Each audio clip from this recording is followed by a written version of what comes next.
Round one, fight!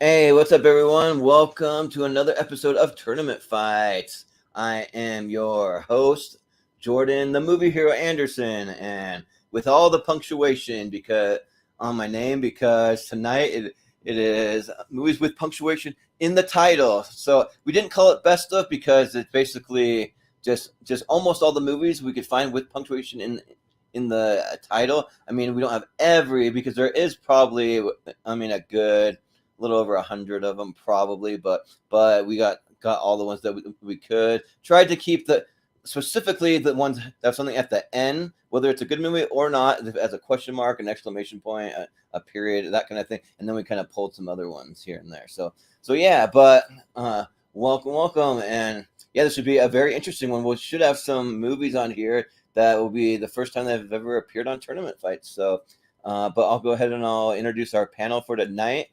I'll start with my co-host, Austin Pez Howell. Yeah, we've got a lot of first-time movies on here that haven't popped up yet. We've only got one former tournament winner in this tournament, so nice. Good chances of getting a new unique winner tonight as well.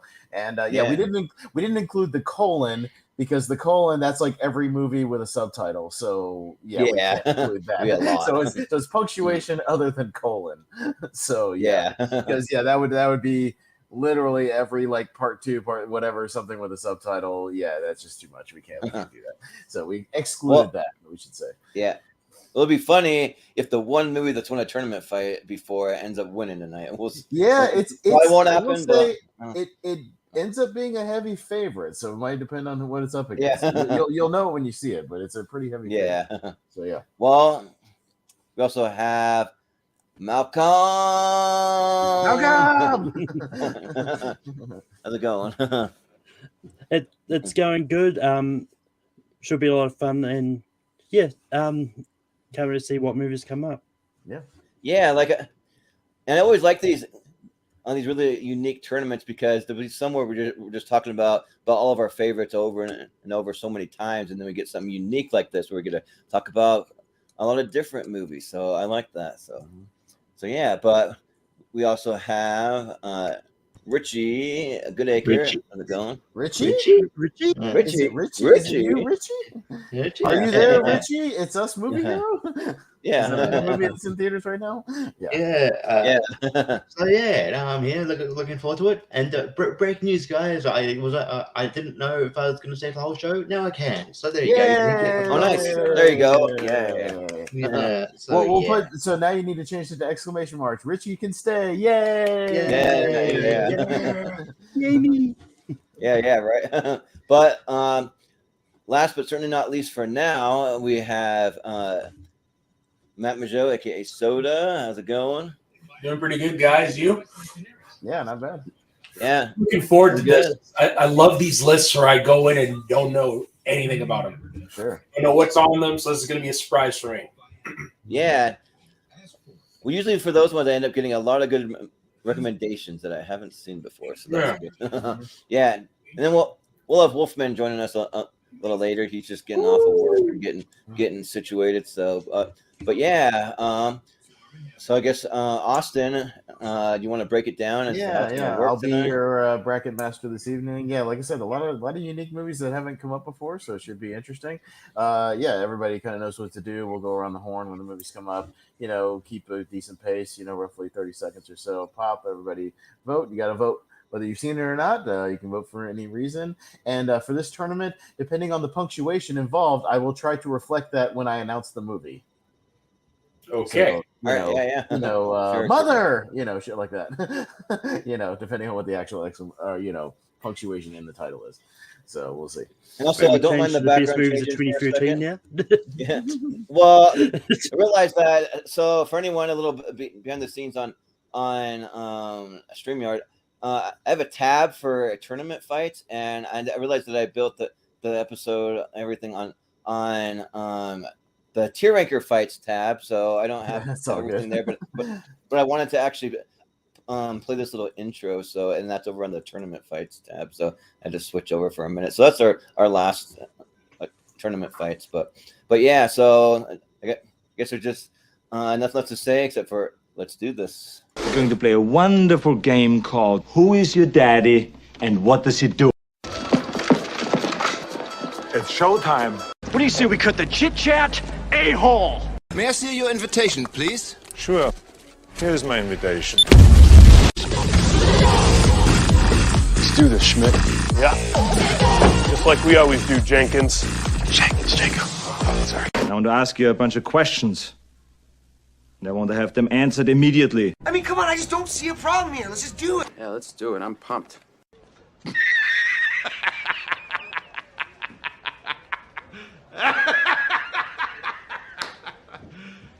You serious? All right. So first matchup here, as I scroll it over, will be the man from Uncle versus Scoob. Oh, Scoob. All right. All right. So Uncle with all those periods in the abbreviations. Yeah. So, but a few of those abbreviations in this. A few of those abbreviations. We don't have all of them, just a couple of them here and there. So yeah. All right. But Soda, you'll be up first. So I will say I haven't seen the man from Uncle, just not out of not wanting to. It's just I'll watch it when I watch it, sort of thing. But Scoob, on the other hand, I love Scoob. I was surprised at how much I love that film. If it's ever I see it on, I will watch it. I own the 4K disc of this. I love this film. So for me, it's Scoob. Okay. Yeah, sounds good. Richie. Yeah, I'm kind of the opposite. I thought Scoob was pretty bad. I think this was this came out in 2020, right? I think this was meant to come out This was like a pandemic movie that went like almost straight to streaming. Yeah, but straight to streaming. I think it might have been in a theater here or there, but yeah, kind of. Yeah, I saw it on streaming for the first time, and it was one of those I have to own it. I think it was going to come out in theaters. I feel like if it came to theaters, I don't know. I feel like it might not have done very well. I don't know. I remember it getting quite panned and being on other people's worst lists, and it wasn't. Yeah, I just wasn't a huge fan. Man from Uncle's fun. I like it. Again, didn't do very well. That's why I didn't get a sequel. But it's almost like Henry Cavill's Bond, considering he almost played Bond. So it's almost like he get a chance to play Bond. Obviously you got two kind of cancelled people in this, so the Amber Heard and Armie Hammer. Man from Uncle's fun, so I'll go Man from Uncle. Yeah. Well, Malcolm, what do you say? Yeah, I mean, I haven't got around to seeing Man from Uncle either. It's one that I'll eventually get to. But yeah, I also really enjoyed Scoob. I actually thought it was a lot of fun, and like, well, yes, like I know it was critically panned and all that. I think it is one of those ones that it was actually released mid-pandemic, and they put it onto streaming because of that. And I think it's just one. I think it's just one of those ones that people try to forget about. But Jason Isaacs as Dick Dudley is actually really good casting, and I kind of wish they got Matthew Lillard back to play Shaggy, but Will Forte did a good job of it. But I'm going to vote Scoob here. Yeah. Austin. Yeah, I'm not a big Scooby-Doo fan. I skipped Scoob. I've only seen those other two live-action ones because James Gunn wrote them, which is weird. Very strange. But Man from Uncle is the better movie here. So I'm going to go Man from Uncle. Yeah. So I haven't seen Scoob yet, but it's not because I didn't want to. I actually do want to see it. I just haven't gotten to it yet. But I mean, but The Man from Uncle is great. I actually saw this movie twice in theaters because I worked at a theater when it was released. Anything that's 2015 or 16, I worked in it, or 2019. I went back to a theater for a short time. I'm the same for 2002 or 2003. I worked at a theater, so I saw everything from that period. I wish. Yeah, but But like Henry Cavill's name in The Man from U.N.C.L.E., his name's Napoleon Solo. I'm a big Napoleon Dynamite fan, and I think that name just sounds really cool. so yeah, and the movie's a lot of fun too. It's got another bathroom fight scene, just like he does in Mission Impossible. So he likes those bathroom fight scenes. But I think that Alicia Vikander, she's really great in it too. Even Armie Hammer, I mean, like he's kind of a weirdo, but in real life, but in this he was good, and also Hugh Grant, like Hugh Grant's been making some pretty good choices. I want to say he's more of a villain. I can't remember though. I know Jared Harris. He's in it as a villain too. He always plays a great villain. But yeah. So I'm gonna go with The Man from U.N.C.L.E. All right, Man from U.N.C.L.E. And let's see what other punctuation we got. We got We're Back, a dinosaur story versus Who's Your Caddy? Okay, well I know. Yeah. Wow. All right, Richie. Well, Richie. I know of Way Back. I haven't seen it, but I've seen Where's Your Caddy. That's why I'm gonna vote for Way Back. Who's Your Caddy is really bad. Yeah. Terrible movie. It's like, it was like one of the most critically panned movies I think in a while. It was we had it in our worst movies tournament actually that we did way back when. I'll go We're Back. Because I want to say I don't think it has a 0% on Rotten Tomatoes, but it's pretty close to that. Like it's pretty bad. But I will say though that the Andy Milonakis show, like that's a guilty pleasure of mine. I actually like that, but I forgot about that guy. Yeah, but he doesn't really do that much to save this movie. So. But 6% by the way, 2.2 on IMDb, 6% on Rotten Tomatoes. Oh wow. Anyways, knock on. Yeah, I haven't seen either of these movies. Like I've heard of them both. Like We're Back has Julia Child has a voice in it. Oh wow, really? And Jay Leno. And Jay Leno, like the cast in this movie is Jay Leno. Yeah, it's like Martin Short. Like there's a whole bunch of people in it. But yeah, Walter Cronkite. What the frick? That was amazing. Yeah, it's Kenneth Mars.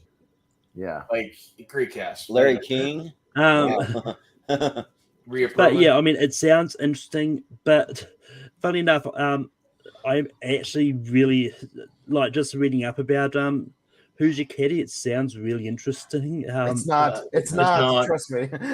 It's not. Yeah. It still sounds interesting, even though it's not. I'm still going to try and catch it because it's got James Avery from Fresh Prince in there. So I'm going to go Who's Your Caddy. All right, sure.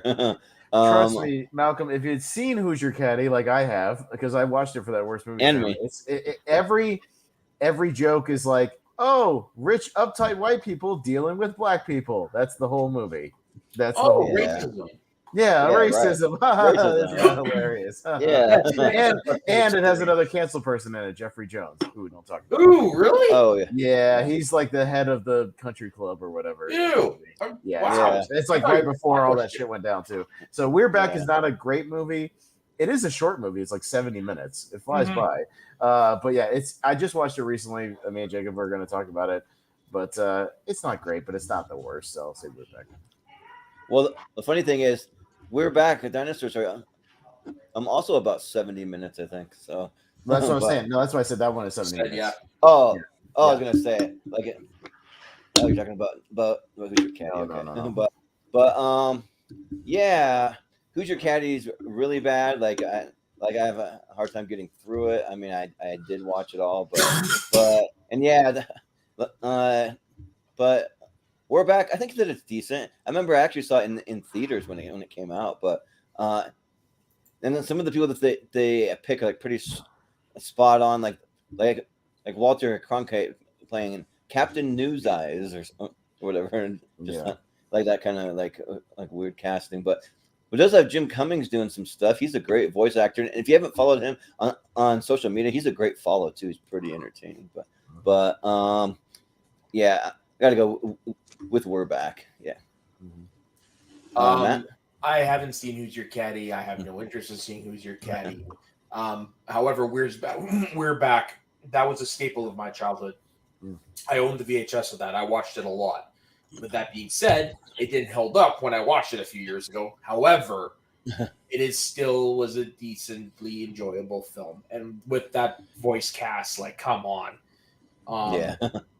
No, so it's going to be We're Back, which, as you know, is actually based on a children's book. Oh, really? Okay. Yeah, and also Sarah in the chat. Shout out to Sarah. She's a fan of We're Back, and then Brian's watching, so he was is a fan of the original voices. And I'm fine with that.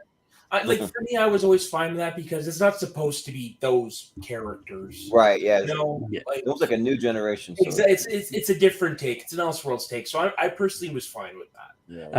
And talking about runtimes, apparently Across the Spider-Verse is going to be the longest animated movie ever now, at 2 hours and 20 minutes. Jesus Christ! Wow. God damn it! I thought I thought there were longer animated movies. Animated movies don't need to be 2.5 hours. Same here. Family movies. That's what I thought. Keep them under 2 hours. Jesus. All right. We got Win a Date with Tad Hamilton versus The Informant. Well, The Informant. The Informant. Yeah. All right, Malcolm. I haven't got around to The Informant. It was one I wanted to watch when we did Matt Damon movies a few weeks ago, but yeah, Win a Date with Tad Hamilton is actually a guilty pleasure of mine. I love corny rom-coms, and this is a really corny rom-com, so I'm gonna go Win a Date with Tad Hamilton. Yeah.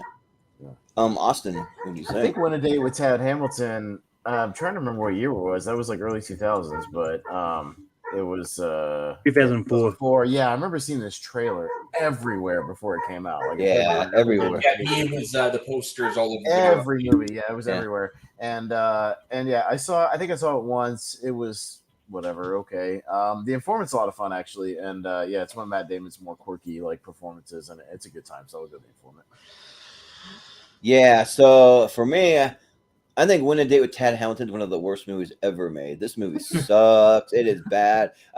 I went to the theater with a big group of friends, and like literally about 30 minutes in, all of us kind of looked at each other. We did about 6 of us, and we're like, "Oh, you guys want to get out of here? Like the movie sucks." And then we all just left. So yeah. And I've gone back to like bits and pieces, but I'm not really willingly. Like someone else had it on or something, but. I've never seen The Informant, but I really want to. I just haven't had a chance to get to it yet. But even so, I'll vote for The Informant because the other one sucks. So. Oh, we're gonna have to play the director of Win a Date with Tad Hamilton filmography after everybody votes. Oh wow, okay, it's interesting. Well, hopefully it gets better than this movie. But no, it gets worse actually. Oh, jeez. Yeah, man. Okay, so I haven't seen either of these movies, so I'm going to go with Win a Date with Tad Hamilton because I'm a sucker for rom-coms. Okay. Well, there's a rom-com with every trope involved. Yeah. Like if I'm familiar with the movie because, like I said, I saw it everywhere, like video update, all the movie stores when it was out. So it's one of those whenever I see it, I remember it for that more than anything else. Yep. I've seen both of these. I need to watch Informant again. I wasn't a fan when I first watched it, but I watched it, when it came out, and I was quite young and probably didn't have patience for these type of movies. So I feel like I would have enjoyed it if I rewatched it. And Win a Date with Tad Hamilton, very forgettable. Remember when Topher Grace was in movies, guys? Anyway, yeah. But yeah, so I'll go then for the Informant. Informant. All right, so real quick, Robert Luketic is the director of Tad Hamilton. He's an Australian director, by the way, Richie. So just FYI, Australian gent. So he starts out with Legally Blonde. Not a bad start. That's pretty good. That movie's a hit. Yeah. Well, that movie's a hit. People like it. He goes to Tad Hamilton, this movie. Okay. Then he makes Monster-in-Law with Jennifer Lopez and Jane Fonda. All right. Then he makes that movie 21, that gambling movie. With Jim Sturgis and I actually really like that. Never saw it. Not bad. Movie, it's good, yeah. He makes The Ugly Truth with Gerard Butler and that was the one where like Katherine Heigl slammed and knocked up for being sexist, and then she made that movie, which is worse. Yes. Yeah. I think that movie won some Razzies. Yeah. Then the other Katherine Heigl movie with Ashton Kutcher, Killers. That's that's not I forgot about that film. And then his last theatrical feature film, because he made something else and then he's just done TV shows, was Paranoia, the really bad Gary Oldman. Oh man, yeah, that was bad. And apparently the behind the scenes how to they had a really bad time making that movie. If you look at so The Ugly Truth, Killers, and Paranoia, 3 strikes, you're out. Robert Luketic. Yeah, right. It's over. He's out. 3 strikes, you're out. So yeah, he's made nothing but TV pretty much since then. So yeah. Well, there you go. Well, The Informant also has one of those really weird things where the critic score and the audience score on Rotten Tomatoes are vastly different because it's got a 79% from the critics, 44% from the audience. So I feel like maybe it was yeah, but it's a Soderbergh movie, so maybe you'd like it more now, Richie. So yeah, I appreciate Soderbergh movies more now. Yeah. All right, so we got Shazam, which is how he says it in the movie. To be fair, that's how he says it in the movie. Shazam. Yeah, so off. Mamma Mia! Here we go again. The sequel. Easier than I thought. Is anybody voting for Mamma Mia besides Malcolm? Yeah, me. Okay. Because I have a feeling Malcolm will vote for it. Anyways, no, I'll vote really quick. I'll just say Shazam. No, fucking those stupid Mamma Mia movies. Yeah. You just make it quick. I don't give a shit about Mamma Mia movies. I watched the first one until Pierce Brosnan started singing, and I'm like, oh, he can't sing, so I just shut it off. So who's worse, Russell Crowe in Les Miserables or Pierce Brosnan in these movies? I'll say Pierce Brosnan because at least Russell Crowe wasn't great in Les Mis, but at least he's proven he can sing. He's got a band and an album and stuff. So. Okay. Yeah, I would say Pierce Brosnan is worse because with Russell Crowe that was captured live on stage, whereas Pierce Brosnan. That was it's like post production, and it still sounds like that. Yeah, it's so. Yeah, and I'm a big fan of the Shazam movies, even the most recent one that I think got kind of unfairly dumped on, but I liked it. So, but yeah, Soda, what do you? So, I'm fine with Shazam going forward. But if this was the first Mamma Mia, I would pick Shazam. However, I really like Mamma Mia, Here We Go Again. I think it's vastly superior to the first one. So I'm picking that one.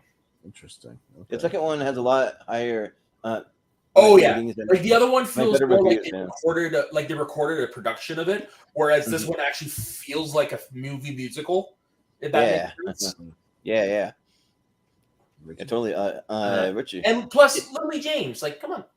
Yeah, I like Lily James. Just like music. I'm not a musical guy. Like you'll get me to like some of them. I'm not a fan of Mamma Mia. Shazam, not even a huge fan either. But there's enough there to grab onto and like. Even though I realize now, I think I find Zachary Levi kind of annoying. Really? Yeah, me too. Really? Movies, I freaking love Zach Levi. Oh man.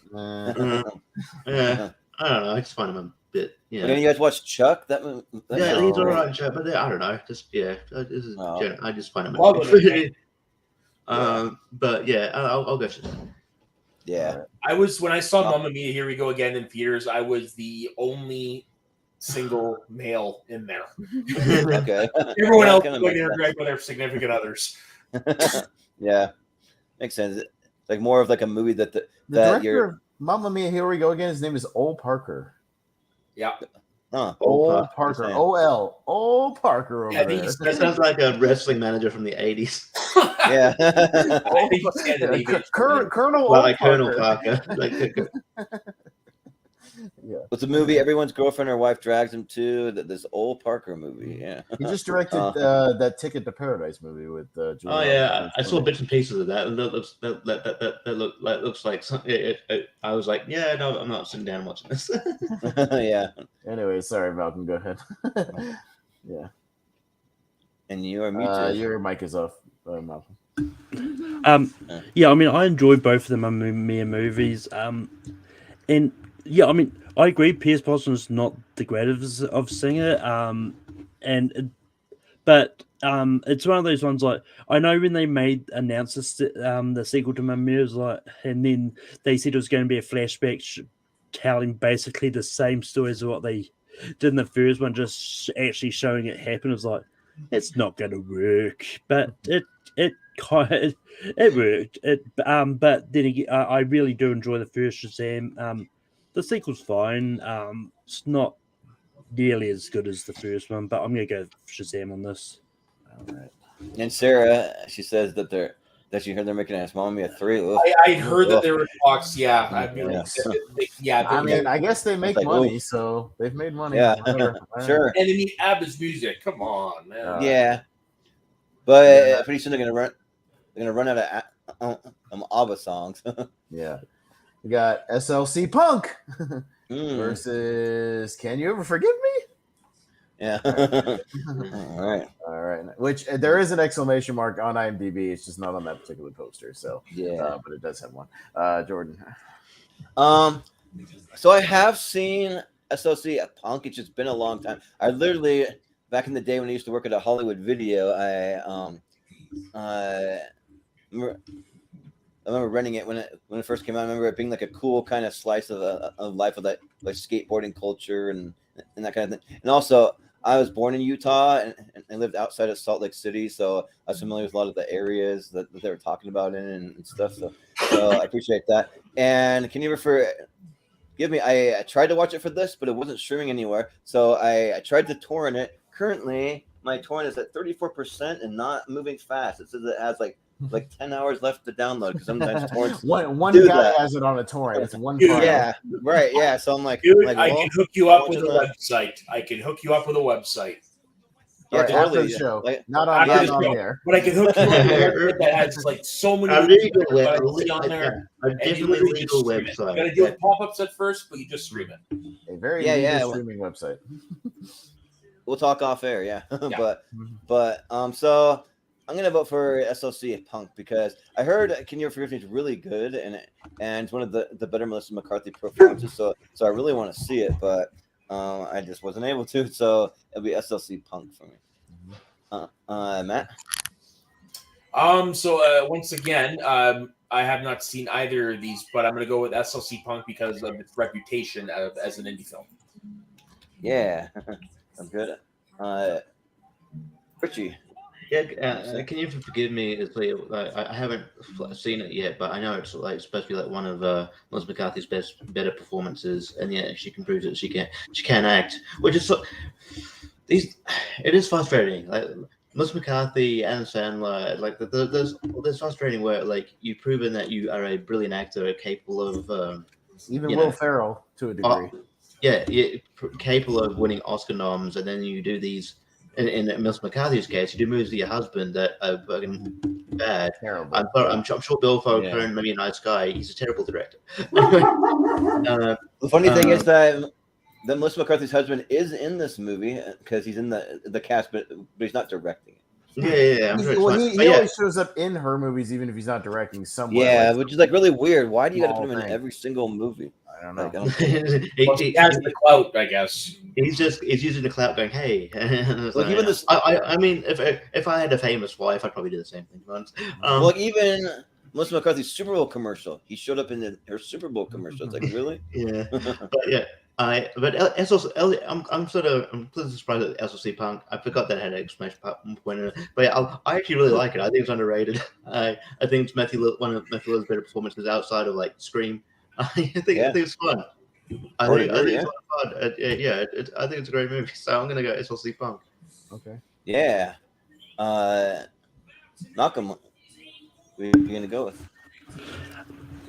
Yeah, I mean, this is the first time I've ever heard of SLC Punk in my life. Look, it's got a really interesting cast. You got like Devon Sawa, Jason Segel, Matthew Lillard,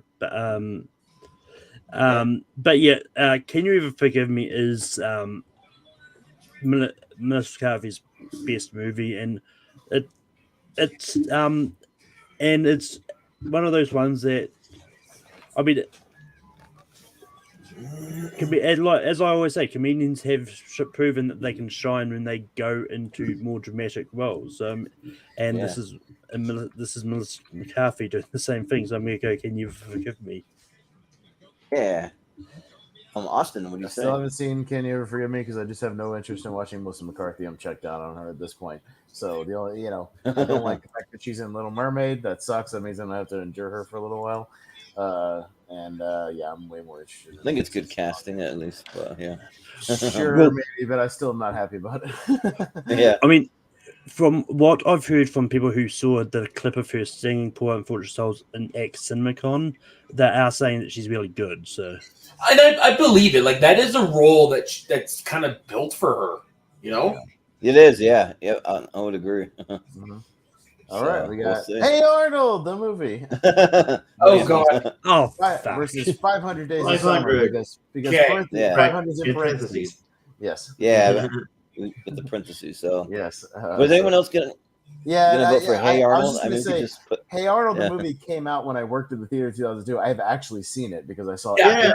I saw it when I was younger. I just haven't seen 500 Days of Summer. I wouldn't mind talking about it. I mean, this is a really tough matchup for me. So, okay, yeah, sure, soda. You can talk about it. I just didn't have any interest, so I kind of skipped it. Yeah, soda. We can talk about it. Yeah. Matt. I mean, yeah, like I said, 500 Days of Summer. It's one of those I have it saved on a watch list. I can't remember what streaming app it is on here. So every good. time I see it, like, oh yeah, I should watch it, and then I don't. I want to. It's one. It's like I know I'm going to see it eventually. Hey Arnold, however, I'm going to vote for it because I have seen the movie a few times, but it's been a long time, so I don't remember much. But I do enjoy the series, so I'm going to vote for Hey Arnold. Yeah.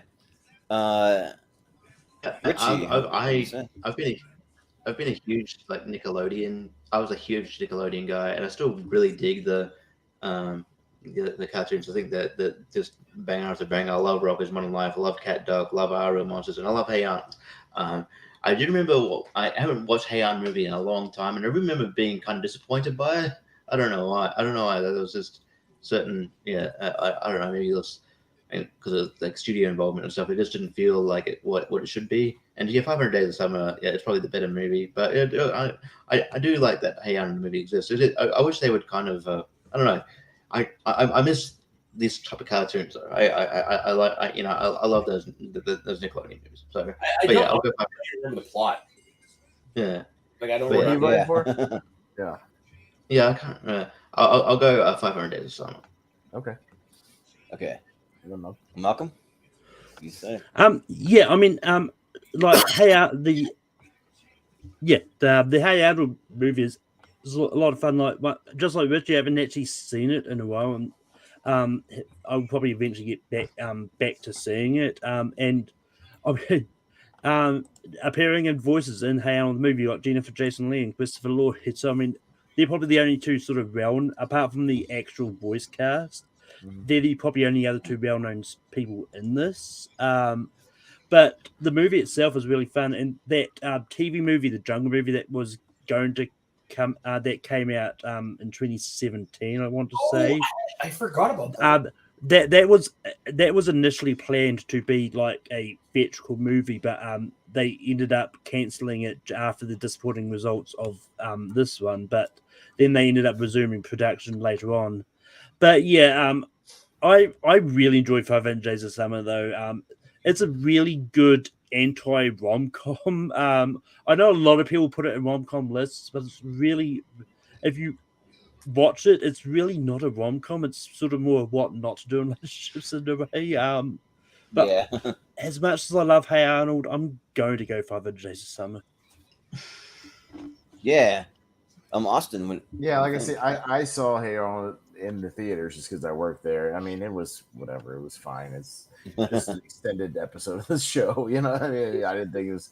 I haven't thought about it in 20 years. But yeah, I like 500 Days of Summer, and you know, Joseph Gordon-Levitt needs to be in more stuff. It's like, or good stuff. Like I know he kind of does all these indie projects and things and reality stuff, but yeah, he needs to be in more movies because I like him. So he announced like ages ago. Like I don't know if you can look it up. He announced ages ago that he was going to do a Fraggle Rock movie, and it never got off the ground. Yeah, I'm like, man, I want to see that. Yeah, same. Yeah, we announced a couple things that like never really took off that well, or they got canceled like quickly. I don't know. So, but apparently he's going to be in Beverly Hills Cop Axel Foley. Oh yeah, that's right. Nice. So, I wonder what he's gonna be, like either the partner or like maybe playing the Judge Reinhold part. I don't know, like, so At the cool moment, stuff. he's playing a character called TBA. So To be announced, yeah. Son. Yeah. Oh, please, Yeah. Surge's son. Yeah. Oh, that would be great. Yeah, that'd be awesome. But yeah. So I have not seen the Herald, a movie like I said, but 500 Days of Summer is one of my favorite rom-coms of all time. This movie is in my top 128. This movie rules. This movie is so good, and it just hits on like so many really relatable things that just happen in relationships that I've been through myself, and it's like a guy that just kind of falls way too hard for this girl, and the girl does fall, but maybe she's not as in it as much as him, so she kind of falls out of love with him, and like it's just this whole thing. But yeah, it's got a pretty decent cast because besides Zoe Deschanel and JGL, you have Chloe Grace Moretz in there. You have this guy. His name's Jeffrey Aaron. And if you ever seen the movie The Ringer with Johnny Knoxville, my favorite scene when he takes him out to get ice cream, and then they come back and they get caught, and then he's like explaining what they did. He's like, "Wait a minute, when the fuck did we get ice cream?" But he's playing like a mentally like challenge guy. That scene was improvised. Yeah. That scene was improvised too, because if you look closely, Johnny Knoxville's laughing. Yeah. Then you also have like Minka Kelly, you have Clark Gregg, so it's a pretty like a decent little cast. But yeah, the movie's really cool. They do some really cool things with like showing like the way the relationship could have gone and the way it's actually going, and then showing them side by side and seeing their reaction and like some cool kind of dual things, and it works really well. And yeah, like it just kind of shows that what's more realistic. I'll just say that like not all relationships are these perfect little kind of happily ever after things. So yeah, it just kind of shows that. So yeah, but yeah, 500 Days of some Summer. of its reputation for sure. Yeah. Also, Joseph Gordon-Levitt was in 2 movies last year. He was in Pinocchio. Yeah, it was just voices. I want to see him on screen. And he was the Owly Gong Glass Onion. Okay. Really? One word. That's weird. Yeah, that was Joseph Gordon-Levitt as the Owly Dong in Glass Onion. Yeah. Weird. All right. Let's see. We got That Thing You Do versus Saved. Ooh. All right. All right. So, Richie. Yeah, Kevin. Okay. Saved. Yeah. I haven't seen Saved. I just knew it had Macaulay Culkin in it. Like before he when he took a break from movies and came back. But yeah, like he did all these like smaller indie stuff. But I haven't actually watched it. That Thing You Do. Yeah, it's a decent movie, and I like but like the only thing I really remember from it is like obviously the song written by that dude from Fountains of Wayne. Oh yeah. So, but yeah, I remember thinking it was a decent movie. So yeah, I'll go with That Thing You Do. Yeah. Malcolm, what do you say? Yeah. I saved onto my watch list the other day, but it hasn't popped up anywhere for me to actually watch. But I saw That Thing You Do for the first time last year. It's a lot of fun, and yeah, I think it's a really good early Tom Hanks or some go That Thing You Do. Yeah, one of his 2 movies he directed. So yeah. But Austin? Yeah, I haven't seen Saved yet. I need to go back and watch it, because of Macaulay Culkin and stuff, but I haven't gotten there. I watched 2 movies for this tournament. Loved both of them, and one of them was That Thing You Do. Yeah, I watched it for the first time. I've owned the Blu-ray for years, just never popped it in, so I figured it's as good a time as any. And I didn't know it had like a regular cut and an extended cut. The extended cut is 40 minutes longer. It's like almost famous. I don't mind it, actually. I don't mind it. I love the extended cut. I love the whole thing. So it has way more character development stuff. Like a lot of things make more sense. And I know I had a great time with it. Really, really loved it. Thought it was really entertaining. So yeah, I'll go with That Thing You Do. Yeah, That Thing You Do, the movie about that band called the Oneaters, right? The Oneaters? yeah, all right. But if you've seen it, you know they're the Wonders, but they Yeah. they get Oh, wait, mispronounced. get it? So The Wonders. yeah, yeah. But I've seen both of these though, and Saved was another one that I watched back when I worked at a Hollywood Video. I remember renting it from there, and the movie's fun. Like it's kind of like Macaulay Culkin, kind of like so. As the name says, it's a very Christian movie, and Macaulay Culkin dates, I believe, Mandy Moore, and I think, but he just dates her, and then it's kind of like wrapped up in this whole Christian kind of vibe, kind of world, and like he's not really a Christian, but they are very, very Christian, trying to convert people, talking about Jesus saves, all the other stuff. But it's a good look from like both sides, where it's like not really too offensive. So if you are Christian, you can have fun with it. But if you're not, you can kind of appreciate them kind of poking fun at it just a little bit. So I think it's pretty decent. But that thing you do is great. Like I love this movie, and like even though that kind of music isn't normally the kind of music I really listen to, for the movie it was great. And like even when the movie came out, I listened to it quite a bit. And it's a good thing that song is catchy because they play it like 10 times in the movie. Yeah, they do. Yeah, it's on the soundtrack twice. Only difference is one of them has the live audience soundtrack added to it from the end. That's literally it. Yeah, I like some of the like supporting cast because you have Liv Tyler in there, and then Charlize Theron pops up for a minute, and then Rita Wilson. Films. Yeah, which is awesome because she's my favorite actor working today, Charlize Theron. So yeah, so I am gonna go with that. I texted Jordan and said Bryan Cranston had a cameo in it. I was like, holy shit, there's Bryan Cranston. Yeah. Oh yeah, like I didn't even remember him in it, but I guess I'll have to go back and watch it and see. Yeah. But yeah, that thing you do. So Matt. So this movie is an all-timer for me. I love it. If I remember correctly, it ended up in my top 10 when I actually built my top 100. Nice. Yeah, I love the soundtrack, especially. I know all the lyrics to all of the Wonders songs on it. Nice. This is such a fun film, great movie, captivating. Kind of, it comes off as like a love letter to the time, because it is loosely based on the Beatles, right? Yeah.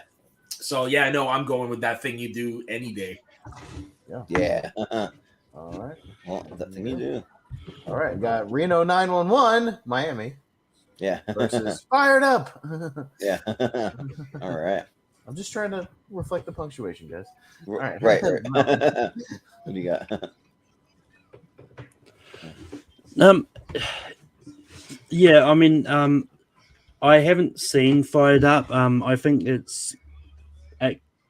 I think it's in under the National Lampoon brand, if I remember rightly. I don't think so. No, I don't think so. No. This is just that Eric Christian Olsen movie, right? Where and it's got Philip Baker Hall as like a But it seems like maybe it be one of those, but I don't think it's not though. Yeah, I think National Lampoon was kind of dissolved by this point. Yeah.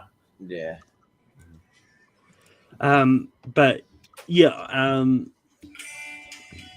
Reno 911. I know it's based on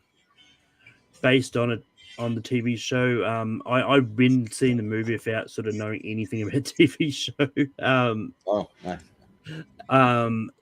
They're kind of interesting. But, the movie is somewhat fine, I guess.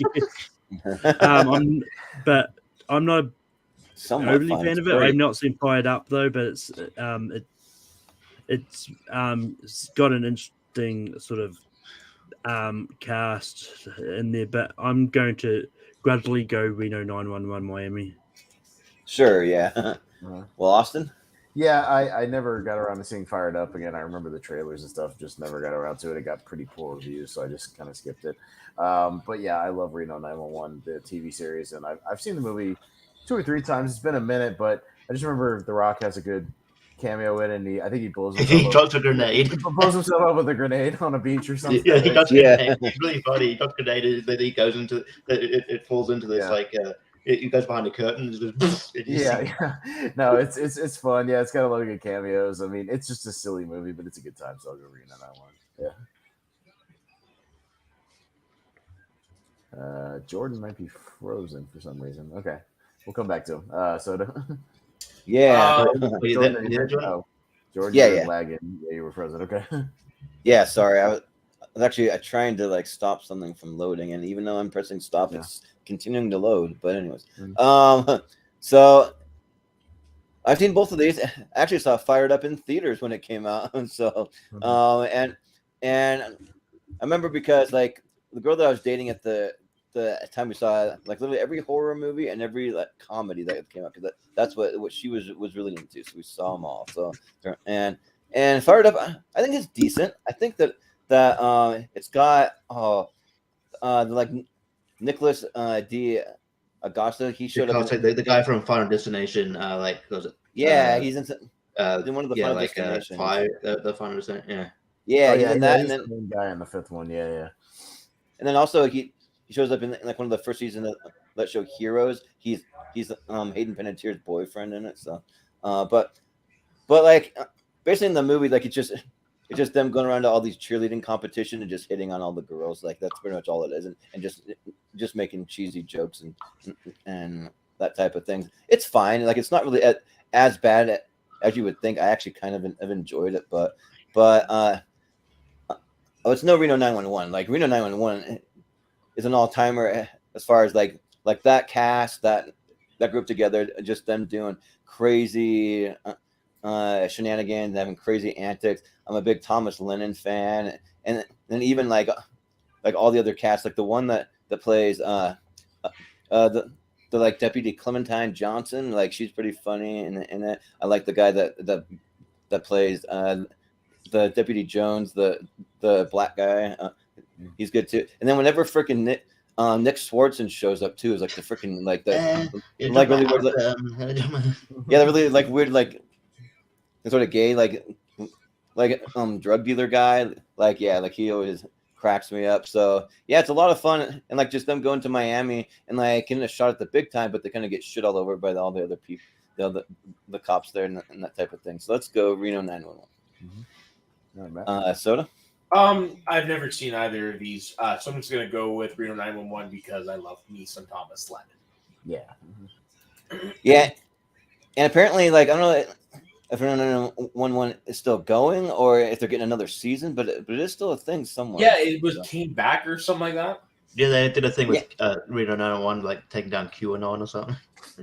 Yeah, and they had short episodes too. Back when, like, what was that little streaming service that had the really short episodes? Quibi or whatever. Yeah, like Quibi. Like they had a Reno 911, which died a quick death immediately. Because it's a terrible idea. It's a terrible idea. 10-minute things. You can only be on your phone. It's a 10-minute thing. Yeah, it's really dumb. So yeah. Richie. But actually, this was actually more challenging than you think, because I actually like both these movies. I Fired Up, I don't know if it got lambasted by the critics, but it's actually pretty fun. I'd recommend it. It's a fun movie. I think Eric Christian Olsen and Nicholas DaCosta, or his name is, have really good chemistry, and it's got like it's got really fun characters in it. And Flip Baker Hall is fun. Yeah, he just says shit a lot. And like there's and I think there's I think one plays a sister, and she's all just a grumpy emo. It's just fun. It's all fun. But Reno 911 Miami. Yeah, I watched the TV show, and it's really fun. I wish I'd do kind of more stuff, but like in movie wise, because I'd go see it, because it's weird how like later on, like kind of Wendy McClendon, like is it Kobe? Wendy McClendon. It's weird how like she kind of blew up a little bit after the fact. It wasn't even due to the show. Right. Due to Bridesmaids. That's right. She was in Bridesmaids. I think after that she kind of got more roles, but I'll go read another one. But Fired Up's worth seeing. Yeah. I was going to say the Fired Up director, Will Gluck, I'm going to run through his filmography really quick as well. Sure. So he started with Fired Up. It was his first movie. Then he went to Easy A, which got a lot of praise. I like that movie. Yeah. Same. Probably his best movie, as you'll see. Because then he did Friends with Benefits. That's the Justin Timberlake one. Oh, okay. Yeah. They needed Annie, the Jamie Foxx version. Oh God, that's a bad movie. Yeah. Yeah. On it. And then his most recent two are the two Peter Rabbit movies with James Corden. Oh, yeah. Yeah. So there you go. Well, apparently they did it 8. So, go ahead. yeah, apparently they did an 8th season of Reno 911 on the Roku channel called Reno 911 Defunded. Oh yeah, that's right. Yeah, which is pretty funny because they have like really shitty equipment. They don't have what they need. And they're trying to make do like scrape by. Nice. But if you're a fan of like Super Troopers, that's kind of what Reno 911 is along the lines of that type of thing. So I love Super Troopers. Second one, not so much. Mm-hmm. Well, apparently they're making a third one, so we'll see what happens. I haven't seen Quasi yet, but yeah, I heard right. Making a movie based on the episode of Super Troopers. Yeah. We got Who's Harry Crumb versus Attack of the Killer Tomatoes. Oh God. Yeah. Which I forgot to wear my shirt, but I have a Killer Tomatoes shirt. I forgot to wear it show tonight. I'm up first. This is easy because I love Attack of the Killer Tomatoes. I have a T-shirt of it, and it's silly. The sequel has George Clooney. You've ever seen that one? Return of the Killer Tomatoes. Is it Revenge of the Killer or Return of the Killer Tomatoes? It's silly. It's fun. I haven't gotten around to see Who is Harry Crumb yet. I need to fill in my John Candy gaps, but that's one I haven't seen. But I'll go with Killer Tomatoes. Yeah. Well, I haven't seen either of these, and I thought about maybe watching Who's Harry Crumb, but it has really bad reviews. So I'm like, interesting. But who knows? And Attack of the Killer Tomatoes, I haven't seen the movie, but I remember watching the animated series as a kid, and I even remember the theme song. Attack of the Killer Tomatoes. Attack of the Killer Tomatoes.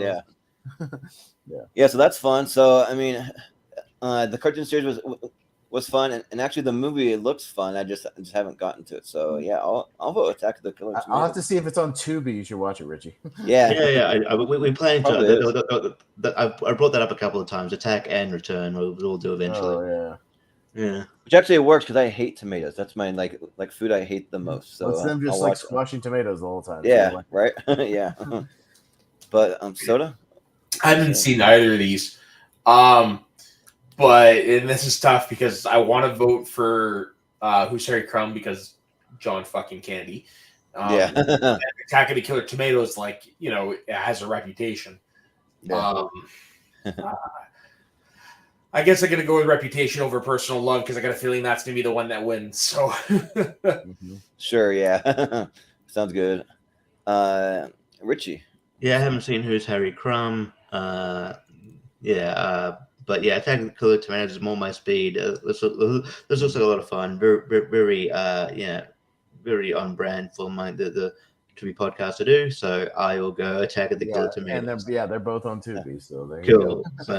Oh, nice. Sounds good. Your mic. Mic muted. Microphone. Malcolm. Yeah, I don't know if they're on Tubi on our end, but I'm going to check in a minute. But Who's Harry Crumb's got an interesting bunch of cast because alongside Harry Crumb, you've got Jeffrey Jones again. He's in here. He's in a lot in the 80s, yeah. Annie Potts from Ghostbusters. Shawnee Smith from Saw is here. Oh, really? Yeah. So yeah, it's definitely an interesting bunch. I haven't seen either of these personally, but I'm going to vote for Who's Harry Crumb because it sounds intriguing. Yeah. Just if you ever watch Attack of the Killer Tomatoes, you can see the scene on there. There was a real helicopter crash in the movie that they captured on film. So that they just included in the movie because there's a scene where a helicopter is just this little one supposed to land in the background, but the pilot lost control and the tail part went into the ground and then the thing spun around violently and crashed. And everybody was okay. They were able to pull them out, but they captured it on film and just left it in the movie and then just added some dialogue later being like the tomatoes launched themselves into the helicopter and took it down. But it's a real helicopter crash that they caught in the movie. It's kind of nice. Cool. Yeah. So love it when you fail upwards. Yeah. Yeah, right. Yeah. All right. So we got G.I. Jane versus Why Him? All right. Jordan. So this might be where I'm maybe more in the minority because I haven't seen G.I. Jane, but I've seen Why Him and I actually really like it. Like I actually think that it's a lot of fun. Just James Franco just playing like a rich kind of douchebaggy guy that just like doesn't understand like anything except for the little bubble of a world that he lives in, and then he's just really open to Bryan Cranston like yeah, me and your daughter, we had sex last night. She opened up like a flower. You should have seen it. It was beautiful, or like whatever.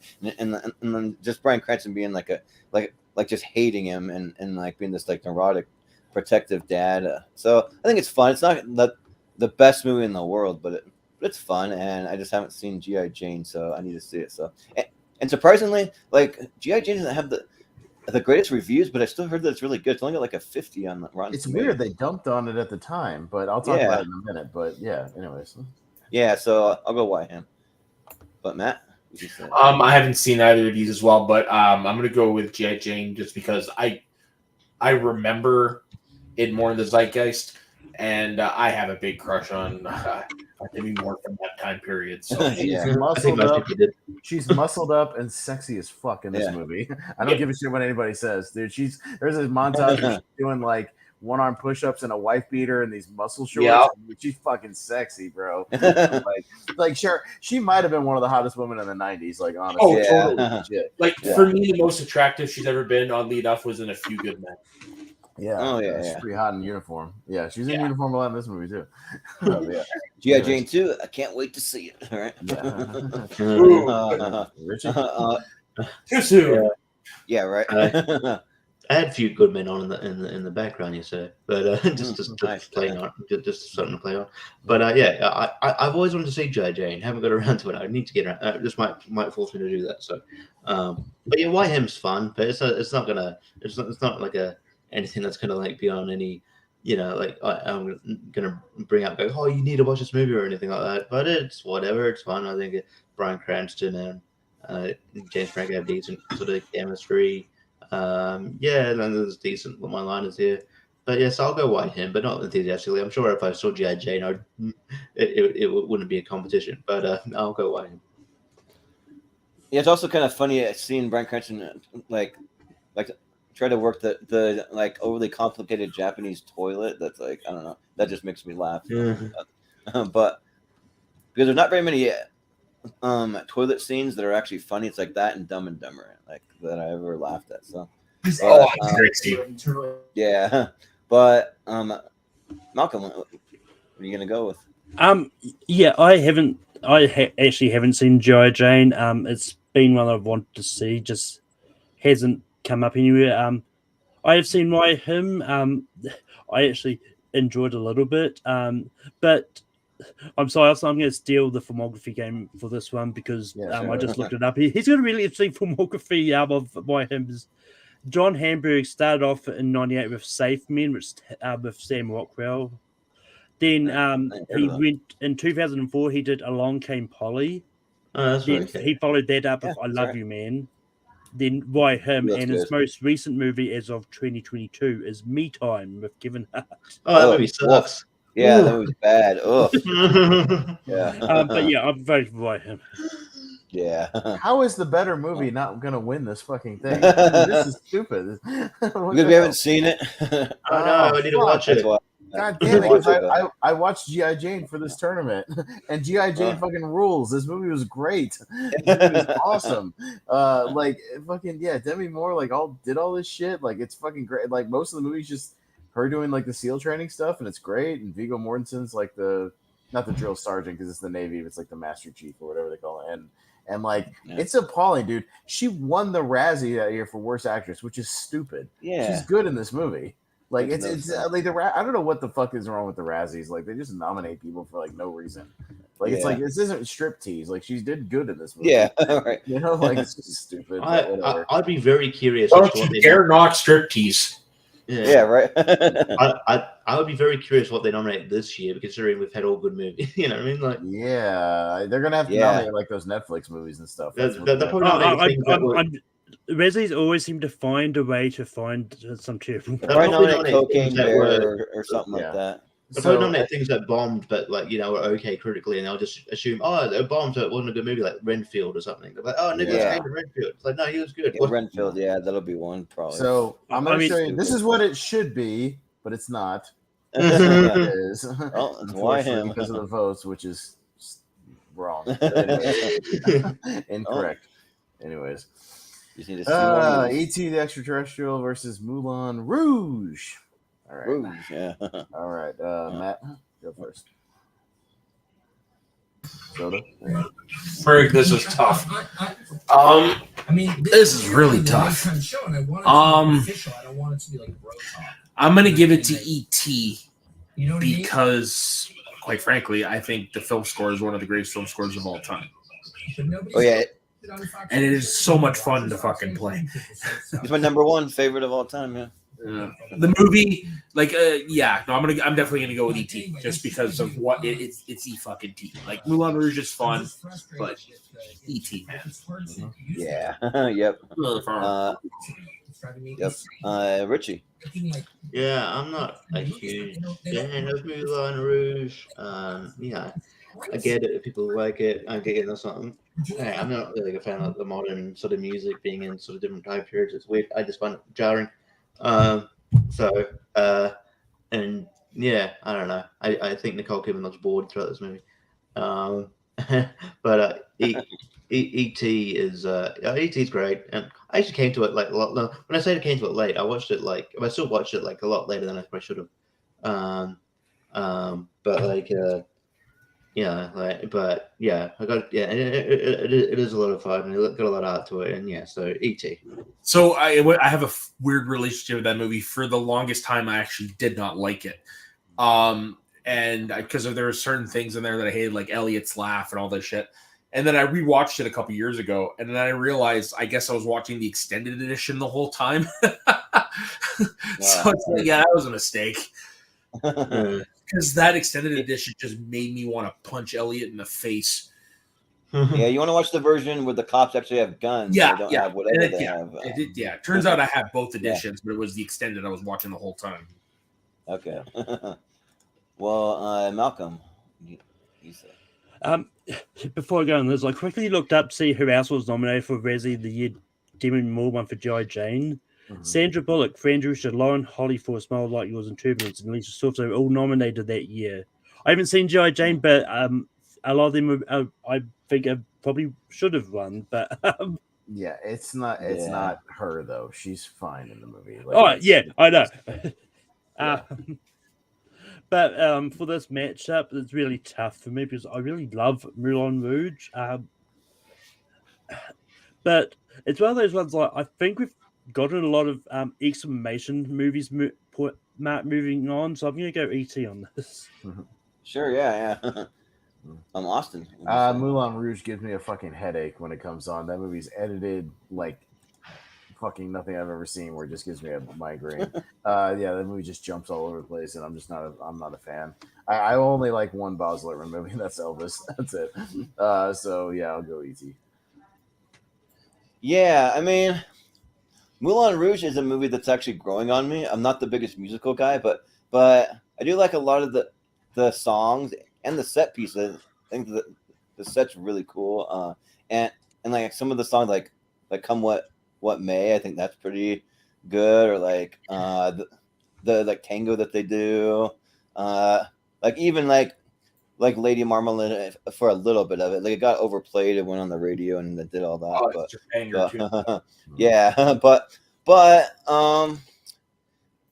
yeah, and like I said before, E.T. is my favorite score of all time. I think that's great, especially I've listened to the soundtrack, and I think that they do it on the movie. Must be the extended. I'm not totally sure, but like near the end, there's a part like right before the credits where they like ramp up and they play every single song from the movie in a row, and like they kind of play really well into each other, and they're really, really good. Like when I first heard it, like I was getting kind of like emotional, like teary-eyed when I listened to that. But and like they're able to just take a simple story, like this boy and his dog essentially was an alien kind of thing, and just making it into something really, really special. So I'm gonna go E.T. And let's not forget that unofficial sequel they did with that commercial a couple years ago. Oh yeah, yeah, the one where he's like a grown up and he finds him in his backyard again. Yeah, yeah. Also, shout out to the E.T. ride too. Yeah, E.T. ride's great. Are we there yet? Versus Who's Afraid of Virginia Woolf? Oh dear God. Right. Okay. Yeah. Yeah. Richie. If he's here, I don't know. I don't know. I'm here. Yeah. Okay. Okay. Yeah. Yeah. Are we there yet? It's yeah. I guess it was like during Ice Cube's trying to foray into family films. Don't know if it worked. I know. Yeah. I think like my nephew would probably like it. I wasn't. Obviously it's not. I don't know. It's hard to judge this because I'm not a huge fan, but it's not for me really. So I don't know. It was fine, I guess. It did enough to get a sequel, I guess. Are we done yet? I'm sure that might be on here. It's on here. Yeah, it's on here. Who's Afraid of Virginia Woolf? It is decent. I like it. Certainly the better movie. So I'll go. Who's Afraid of Virginia Woolf? Yeah.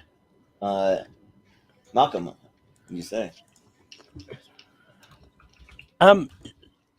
Yeah, I mean, I haven't seen Who's Afraid of Virginia Woolf. I've seen Are We There Yet? And I'm kind of surprised that they got a sequel, let alone a TV show. Yeah. With Terry Crews playing the role show? of it ran for 3 seasons on TBS. Wow. Yeah. I missed all 3 seasons. Yeah, Shucks. Terry Crews replaces Ice Cube in it. And no other actresses in this is recognizable, but Ice Cube does make cameos in this series as a different character because why not? But I'm still going to go Are There Yet just because I haven't seen Virginia Woolf. Yeah. I'm Austin. Yeah, once again, I remember seeing the trailers for those Are We There Yet movies, and that's why I promptly skipped them in the theaters and didn't give a shit. I don't care about seeing any of these movies. Who's Afraid of Virginia Woolf it's based on a play, and it's Elizabeth Taylor and Richard Burton, who were really married for a long time. Or not, I don't know if they were married, but they were like together forever. I believe they were, yeah. Yeah, they were together for years, and it's just them yelling at each other the whole time and making awkward They were married twice. Yeah. Okay. So, but yeah, it's basically a one location movie. It's just in this like apartment, and but it's a solid little movie. So I'll go Virginia Woolf. Yeah. So I've seen Are We There Yet? I have not seen Who's Afraid of Virginia Woolf. It does not really seem like my style of a movie, but you never know. Like I really love Marriage Story. Like if it's anything similar to that, I don't know. It's kind of similar to that. It's them getting boozed up and yelling at each other the whole movie. Yeah. How much they hate each other, essentially. Yeah.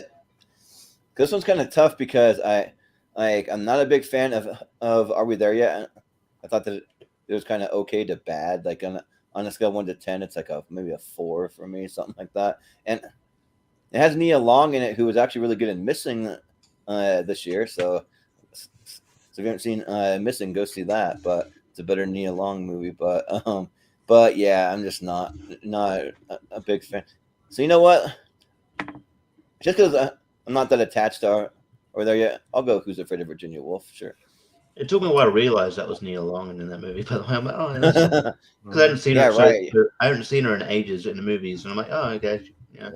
She hadn't done anything for a while, I don't think. Yeah, but Matt, what do you think? I haven't seen either of these, but I'm gonna go with Virginia Woolf because it's Who's Afraid of Virginia Woolf. Like it's got a reputation. So yeah, gonna go with the classic. Yep. Yeah, for sure. Richie. I've already read it. Oh, you went first? Okay. Yep. All right, cool. All right, we got What's Up, Doc? The movie me and Jacob really love versus That Darn Cat. Oh, the original. There's the remake, maybe. Yeah, not the Christina Ricci movie. Yeah. So you probably don't have the original. There's no point in the original. I don't think we have the remake in here. It's just this one. But if you want to talk about the remake, I think That Darn Cat, the remake, it does not have an exclamation point or any punctuation. I don't think it does. Yeah, this one does, but the other one didn't. Yeah. All right, Malcolm. Yeah, honestly, I have no idea which version of that Darn Cat I've watched. I've watched one of them. I just don't know which one. I haven't seen What's Up, Doc, but I really do want to see it. Ever since people have been talking about it really highly. So I'm gonna go What's Up, Doc. Well, I'll just say that the original That Darn Cat got a 94 on Rotten Tomatoes. The remake 13%. So vastly different. Not being received very well. Yeah, it's like Dougie Doug and Christina Ricci. I remember not being great. Yeah, is it going to show up on worst remakes? It might. Probably. Yeah. Yeah, no, I haven't seen the original That Darn Cat. I saw that remake somewhere, like on TV or something. Yeah, it's not great. But I do miss the days of those old live action Disney movies. Some of them were charming.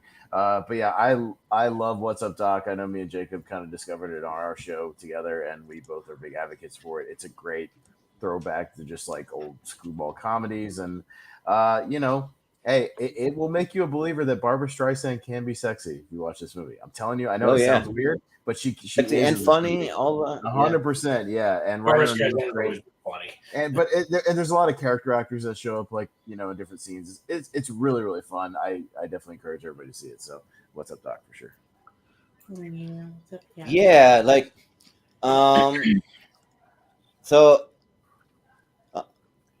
I'm pretty sure that I've seen That Darn Cat like at some point when I was a little kid, because my dad showed us all the Disney live action classic movies. We watched almost all of them, but I don't remember a thing about it though. So I can't really say anything. But yeah, What's Up, Doc's great. And I remember that and a friend of mine that had a movie night when I was like probably like, I don't know, like 14 years old, something like that. And he wanted to when everyone to come watch What's Up, Doc, and everyone kind of complained, What's Up, Doc? That sounds kind of cheesy, but they kind of looked it up and we're like, all right. And then we all loved it. Like it was like really, really good. Like it's really funny. Like one of my favorite scenes is like when they're in the hotel room and they switch briefcases and he's trying to get the briefcase back.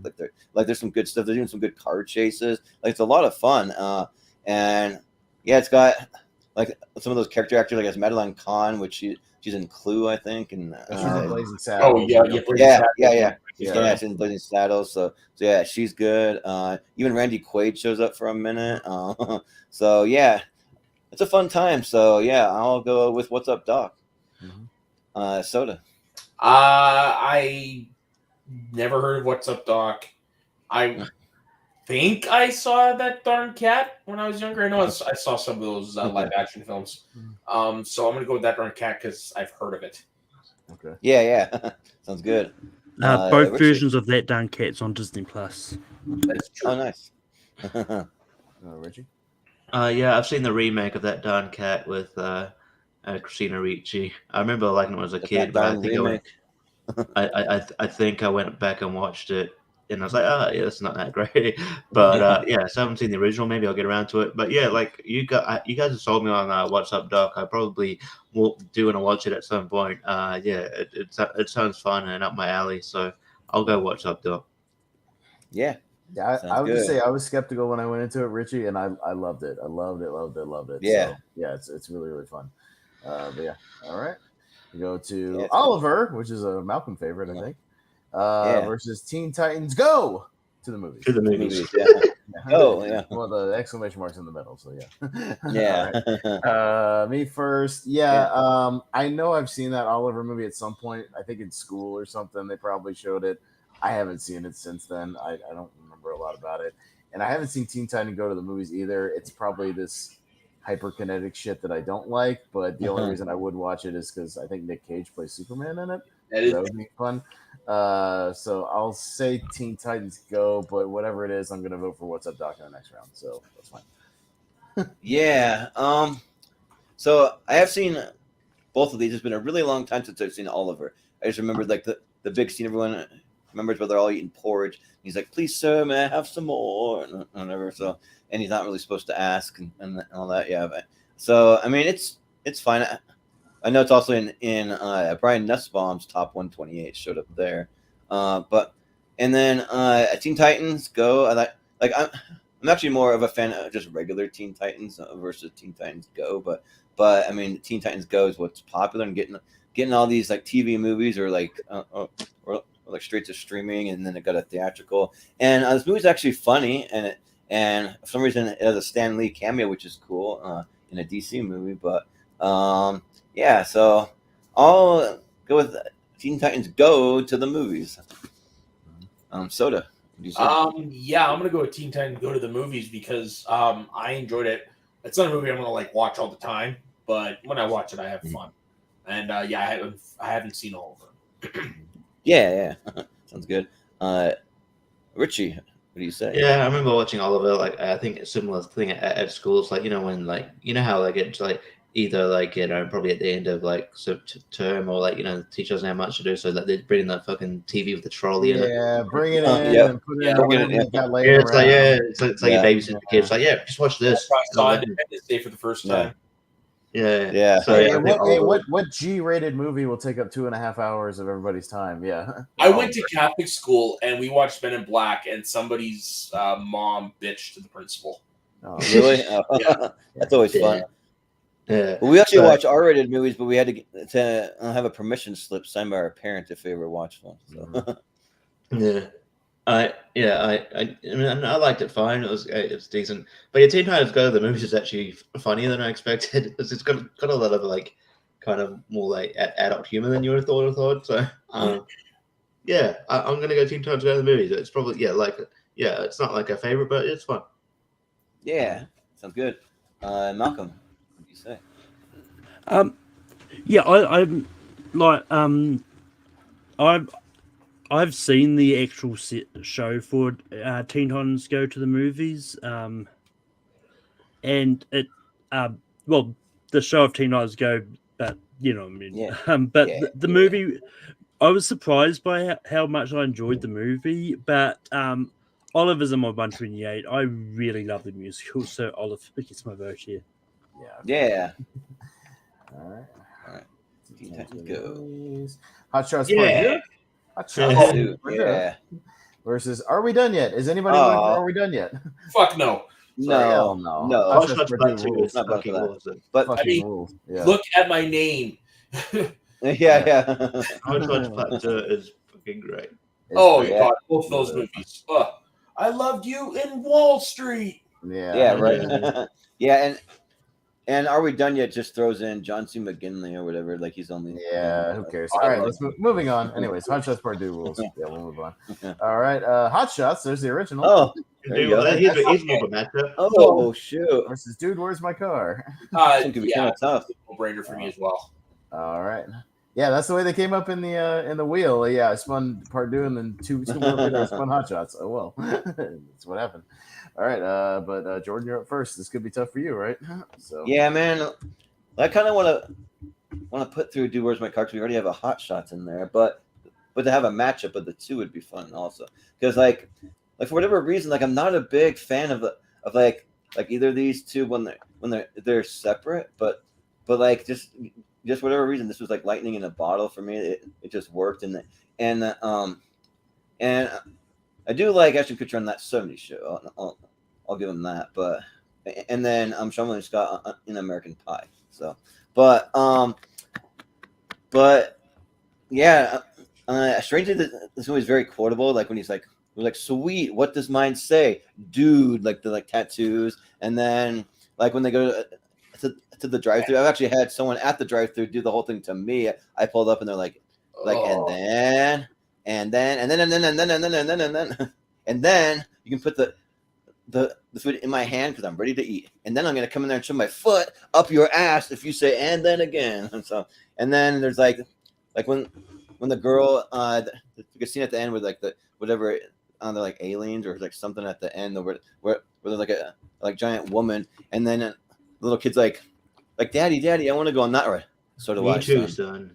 So do I. Yeah. So it makes me laugh, but I just think I gotta give it to Hot Shots though. Hot Shots is just like this one's great. Like I'm not even sure which one I like better. I like them kind of equally because one does parodies Rambo, one parodies Top Gun, and like there's some really really great stuff in both, especially now I'm spacing on like the old guy that's in it, the white haired guy. Like he's really good.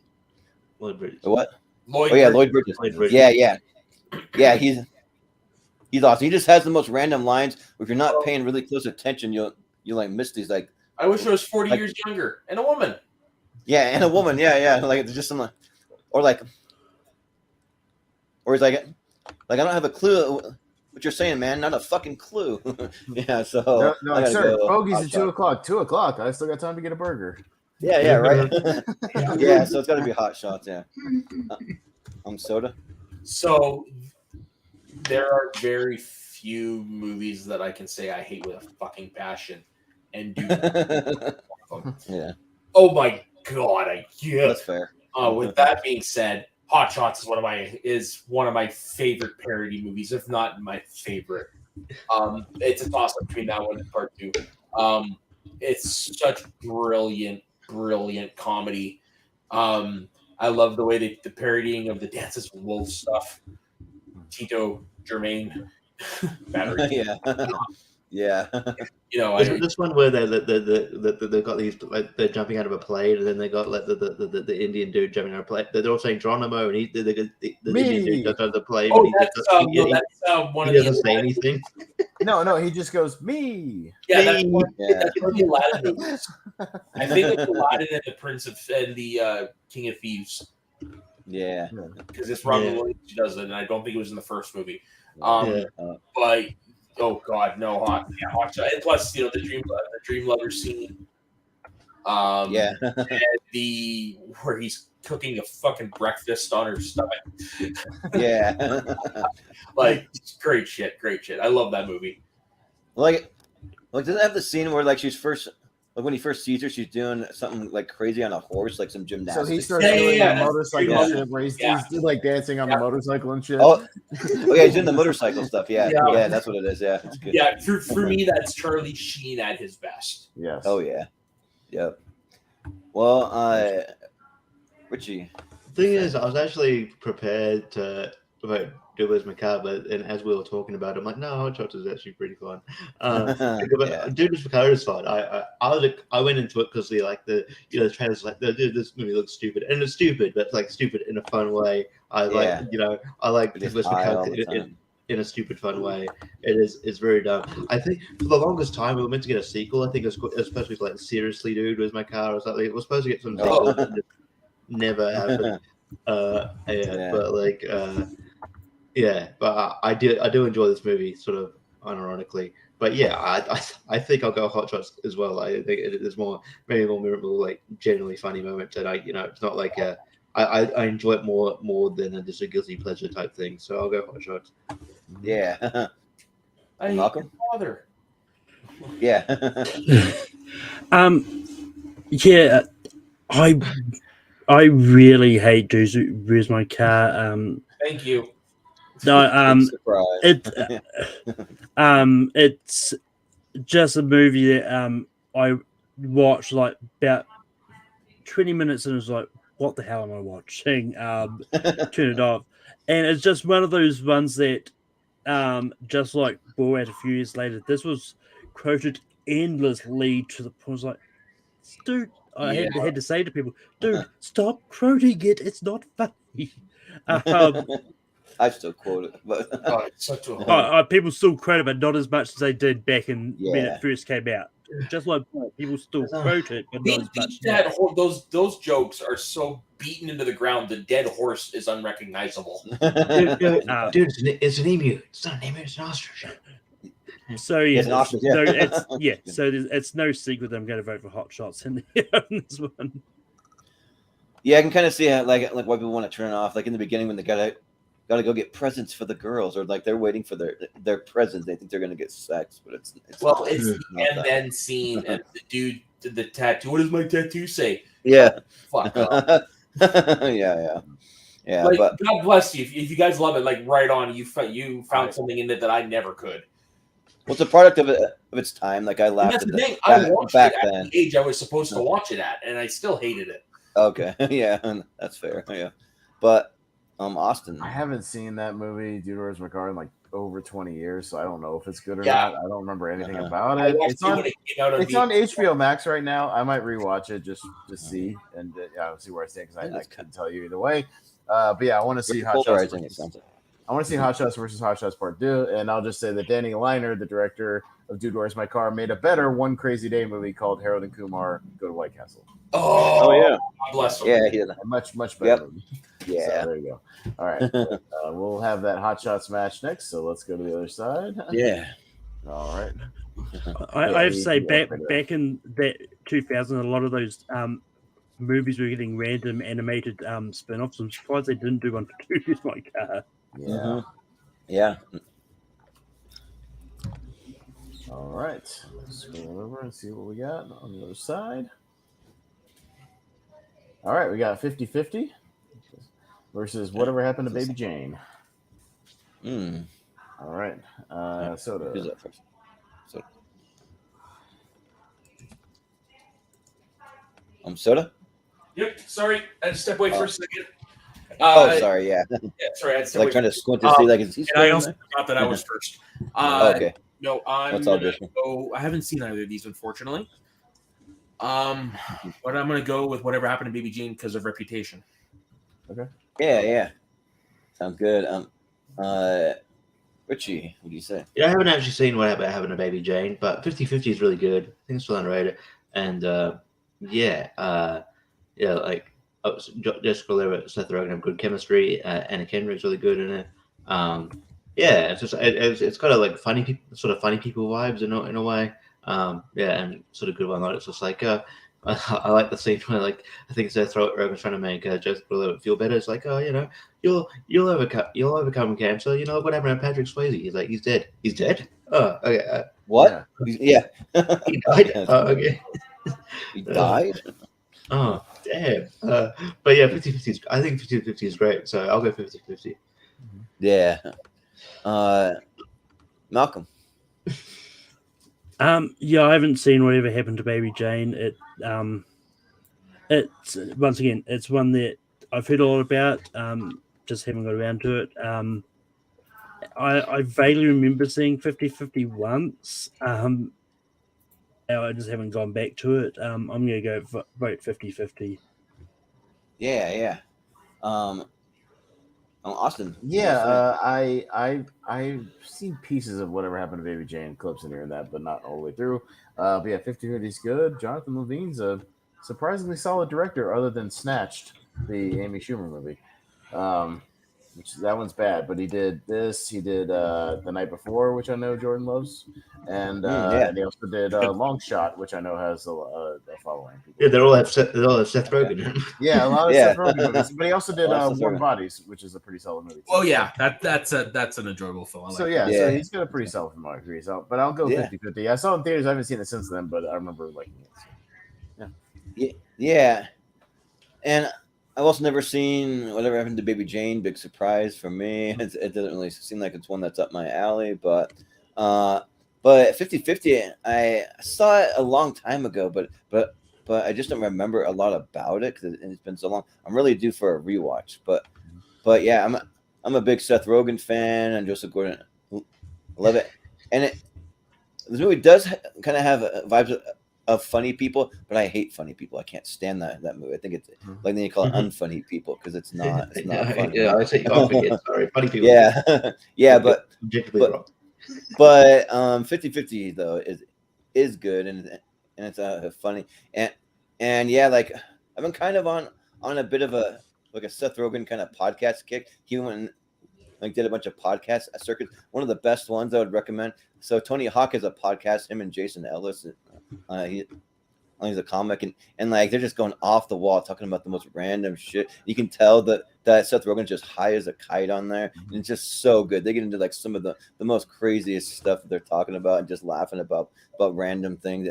But it's really, really good. So I'd recommend that, and I'll vote for 50-50. All right, 50-50. And we'll go down to, did you hear about the Morgans? Versus No, I forgot about them. Frost slash Nixon.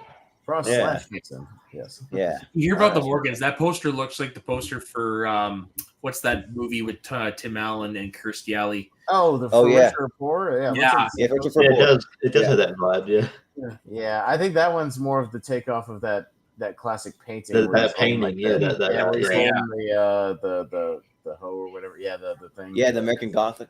Yeah, the Gothic. Yeah, that one's just like, what the fuck does that have to do with the movie? Is it set in a cornfield? Like, yeah. Like, I don't know. But that movie, Virtue for Poor, is a guilty pleasure. I actually really like it. But, all right. Richie. Yeah, I never actually got around to what did you hear about the Morgans? This is sort of still when Hugh Grant was in his romantic comedy sort of phase. That's what he's sort of known for. I'm glad he's sort of having a lot of fun now, just doing like these crime action comedies, or these just comedies where he's maybe like a bad guy. He seems to be having a lot of fun, and I like new grumpy Hugh Grant. It's working great. Yeah. I don't think he's an asshole at the red carpet at all. I think he was asked stupid questions. If you ask stupid questions on the red carpet, you're going to get stupid answers. I'm sorry. Fuck around and find out and ask dumb. He doesn't have time for stupid ass questions anymore. Yeah, no. He's done with that shit. Yeah. Because he's like, you asked about a movie where I have like a 2-second cameo. What are you talking about? Yeah. He's like barely in it. What are you talking about? Yeah.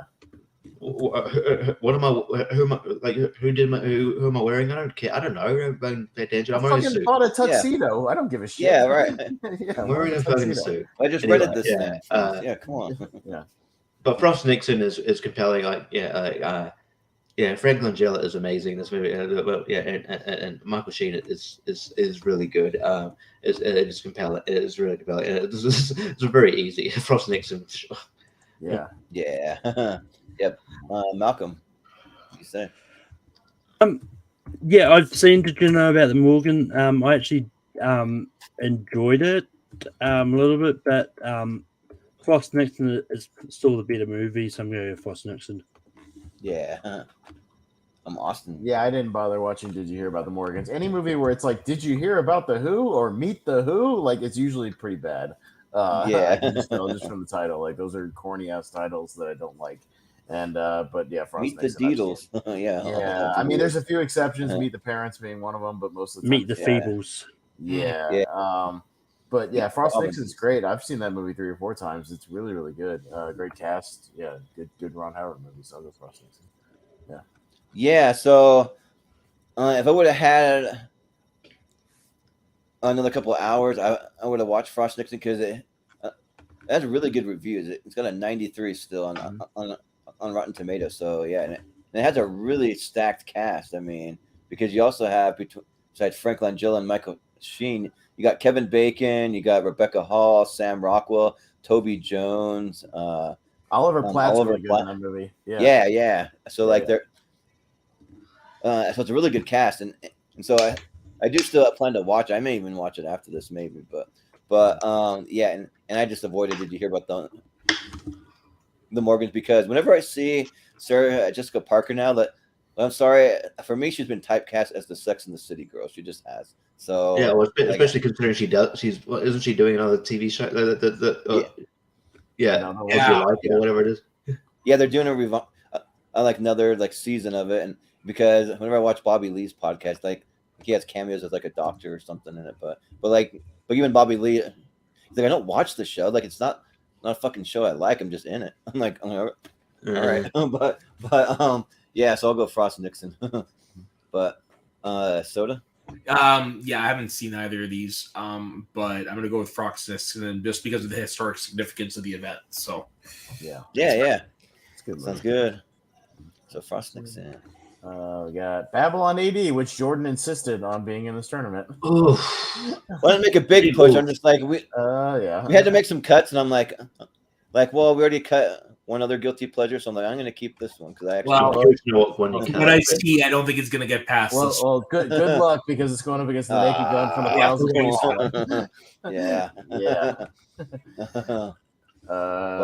Malcolm. I haven't seen Babylon AD. I've not even heard of it. I've not idea what it is. Some go Naked Gun.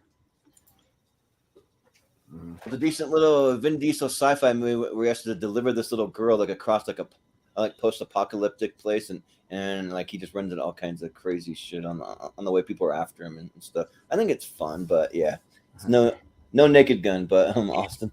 Yeah, I think Babylon AD is a mess. It's a fucking disaster. that you can tell was just ripped apart in post production trying to save it. I think that movie is an absolute mess. But yeah, The Naked Gun is one of the great comedies. Like Leslie Nielsen is just a genius, and yeah, just perfect delivery. I love George Kennedy in these movies too. Like he's a lot of fun, and yeah, just good stuff all around. So yeah, Naked Gun is very easily getting my vote here. Yeah,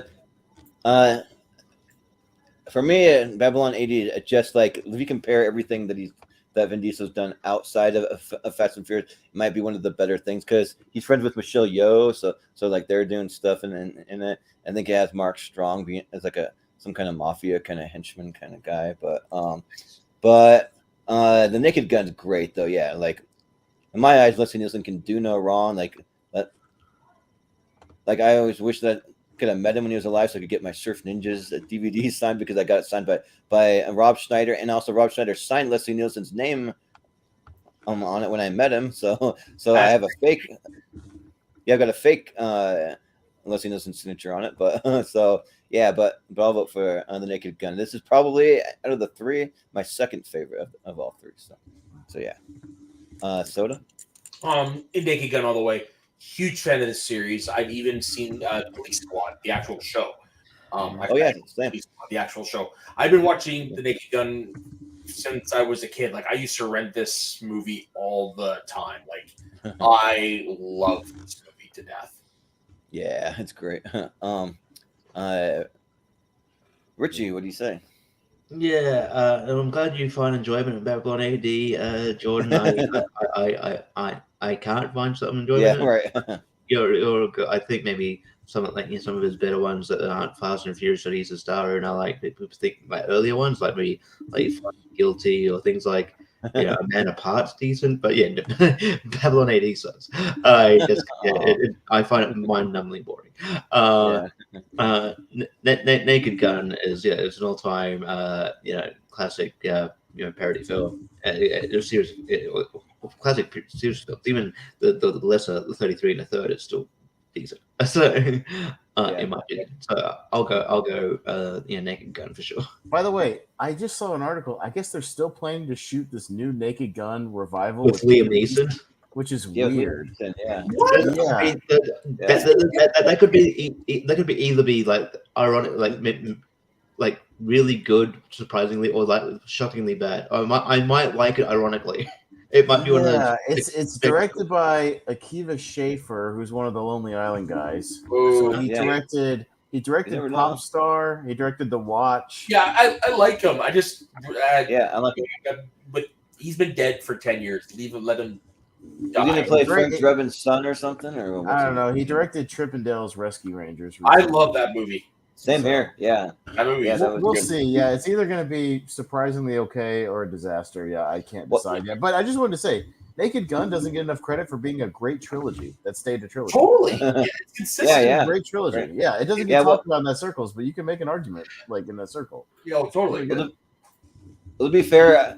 So I was only allowed to keep one of my guilty pleasure. So we axed off the movie Chips because that's a guilty pleasure for me. But I know everybody hates that. So between that and Babylon AD, so we went with Babylon AD. All right, fair enough. Yeah. And I told Jordan, I was like, "Yeah, you're the only one going to vote for Chips." I'm sorry. Depending on what it was up against, I probably would have gone there because I actually did find some enjoyment in that as well. I left pretty hard watching that. But and that being said, if it was up in here, that wouldn't have, not that case. I'm a Dax Shepard fan. Sue me. All right. I love Without a Paddle. Original. Yeah. Oh yeah. Same. Mamma Mia versus What's Your Number with Chris Evans and Anna Faris. Yeah. So I'm up first. When you're ready. Sorry. I haven't seen either one of these. I know. What's the name? Somebody was saying What's Your Number was great. Was it Anthony Tisdale and his girl? It would have been. I know Christina. Yeah, they were. I haven't really liked it. And also too, we had Rachel Silvestrini on once, and like she was a big fan too. Yeah, I'll say I'd rather go check that out than watch Mamma Mia. So yeah, I'll say What's Your Number. Yeah, I was actually gonna look up the cast really quick because I think it actually has like a decent like like cameo Well, cast. yeah, what's him? It's got Chris Pratt in it. It's got Anthony. I think is it Anthony Mackie? It's got Chris Evans as well. Anthony Mackie. It has Andy Samberg. Like it's got a lot of MCU people in it. Yeah. And then Joe McHale. It's got Martin Freeman, Zachary Quinto, Thomas Lennon. Like all the different guys that she has to go back, all of her exes, because she's like they're trying to get this phone number, I guess, of like one of the guys or something like that. So yeah. And well, same director did What's Your Number, just did The Menu. Interesting. Oh yeah, that's interesting. That's interesting. Mark Mylod. Yeah, interesting. Okay. But like, I don't care about Mamma Mia, which I do like. On the music of ABBA, it's like a guilty pleasure. Like I will listen to it from time to time, but I'm just not a fan of these movies. So I'll vote for What's Your Number. Yeah. Soda. Mamma Mia. I love. It's not, like I said, it's not as good as the first one, but as the second one. I mean, but I do enjoy it still. Okay. Yeah, that's fair. Richie, what do you say? Yeah, I like What's Your Number. I think it's a fun comedy, and I miss Anna Faris in movies. I like her a lot. So yeah, it's just where like Anna Faris and Chris Pratt may have met. I don't know. Might have been, yeah. Yeah. So I'll go What's Your Number. Yeah, it's not as good as the scene in movie 43 together, though. You know. Yeah, right. Where she wants him to shit all over. Well, Chris Pratt and Anna Faris, they had like a really bad like public breakup where like Anna Faris, like I guess they wrote a book together and they made them take every instance of their marriage and then like shit all over Chris Pratt, like all this stuff. That's crazy.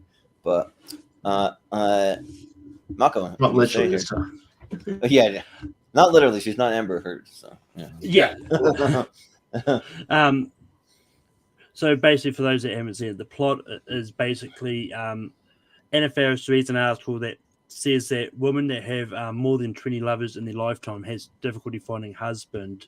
And then she realizes she's at 19, which makes her decide not to have sex with anyone else until she finds the one. But then she gets drunk and hooks up with someone at a party. So she goes through all of her past relationships and see if one of them is actually the one that she just shoved off for whatever reason and wants to see if she can rekindle it. But yeah, What's Your Number is actually a lot of fun. And yeah, I love Mamma Mia, but I really enjoy What's Your Number. I think it's good. And it was Christina that put me onto this, and I watched it for when we did Chris Evans movies. So I'm going to go vote for What's Your Number. All right. Nice. Sounds good. Okay. Yeah, Naked Gun 2.5 with the slash. Yeah. Versus Naked Gun 33 Oh, and a third. what? Oh, come on. Yeah. So when I spun the wheel, because Jordan had me add these in and do some substitutions, so I spun the wheel. I had 5 movies to spin in for the 5 slots, and both of these came up right next to each other, so they had to go get each other. So yeah. It is what it is, I guess. All right, Jordan. Yeah, this one's interesting, but I think I like 2.5 a bit better. But the thing is, they all kind of blend together, though. So it's like kind of hard for me to separate. I just remember when I first saw them all, liking 2.5 the best of them all. So I'll vote 2.5. Okay. Soda? This is actually pretty hard. Yeah. Fuck. You know what? I'm gonna go with the third one because it's the first time I ever saw Anna Nicole Smith. Yeah. Sure. Yeah. There you go. I mean, we'll go with that because honestly, I legit can't pick, so I'm just gonna go with that. Yeah. Well, Richie. Yeah. A lot of people shit on like 33 to third, like but I really enjoyed it, and but like that being said, I think I do think 2.5 is superior. So as much as I enjoy 33 to third, and I'll defend it, I'll go 2.5. Yeah. Malcolm, what do you say? I actually don't think I've seen the sequels. I've definitely seen the first one. So I'm just going to vote for the one that I'll be watching next, which will probably be part 2. So I'm going to go 2.5. Yeah. Well, Austin? Yeah, I don't mind which one goes through, but I'll defend 33 and 3rd as well. I've watched that one a lot because of Anna Nicole Smith and Fred Ward, who I love from Tremors, and he's in there a lot. And the Mama Fratelli chick from Goonies is in it, plays Fred's mom. She's fun. Yeah, there's some great stuff. The Oscars. Oh yeah, no, there's great stuff at the end of the Oscars where he's playing Phil Donahue, and all the shit that's on stage is a lot of fun. It's great. There's a great little parody thing where they have a thing called Geriatric Park, where it's like an old man with a walker stepping on a guy in the Jurassic Park scene while he's coughing. It's really, really funny. So there's good shit. But I like it a lot. But as much as all that stuff's good, though, none of it will ever replace Enrico Palazzo. Enrico Palazzo. Yeah. I'm not gonna lie, like I play beer league slow pitch, and every once in a while, myself or some other umpires will ump like that. Yeah. Oh, yeah. He does the moonwalk and shit. Like, hilarious. That's good stuff. Yeah.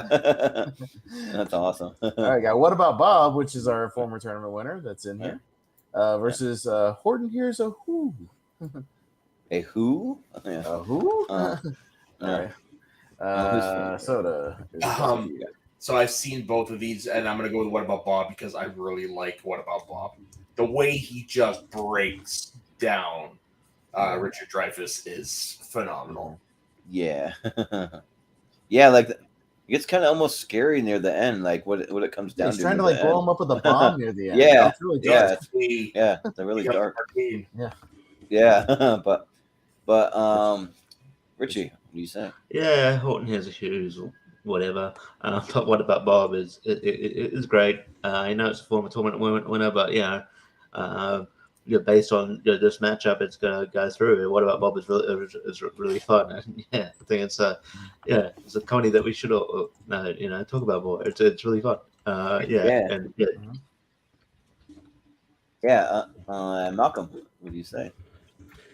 I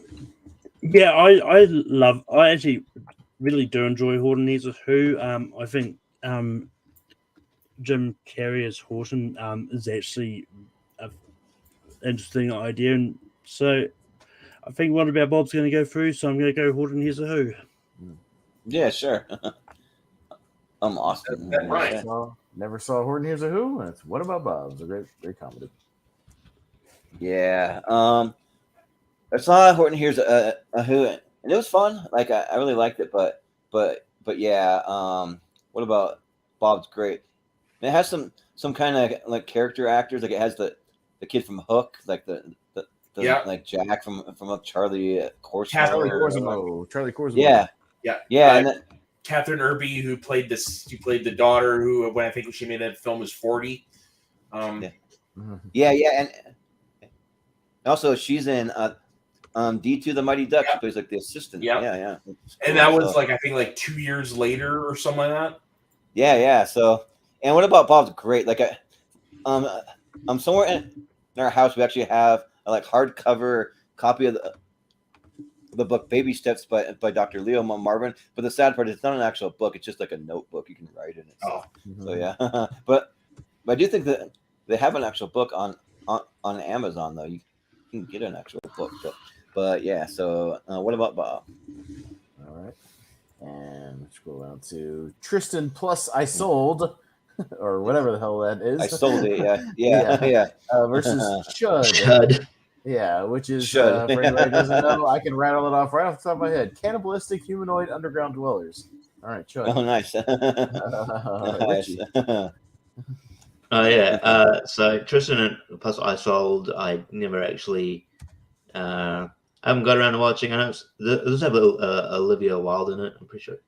Does it? I don't know. I've never seen it. I don't know. I don't know. There's something similar to that. I don't know. It might be a similar title there. I don't know. I haven't seen it anyway. Chud, I've heard about. It sounds like something I'd probably do for the It's TV on podcast. Tubi, baby. You gotta watch it. It sounds like something I'd do, and it sounds like my alley. So I'm gonna go Chud.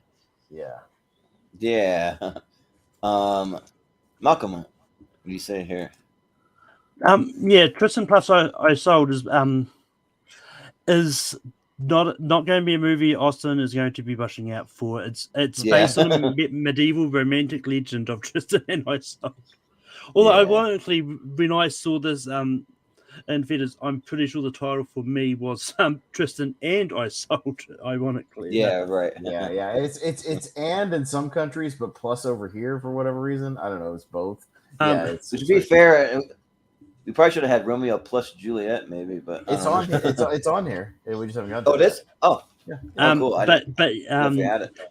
But yeah, it's and Olivia Wilde's not in here. It's James Franco playing Tristan with Thomas Sangster, who was Liam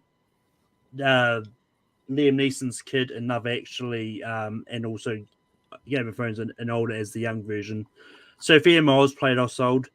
Rufus Sewell was in here. Mark Strong is in here.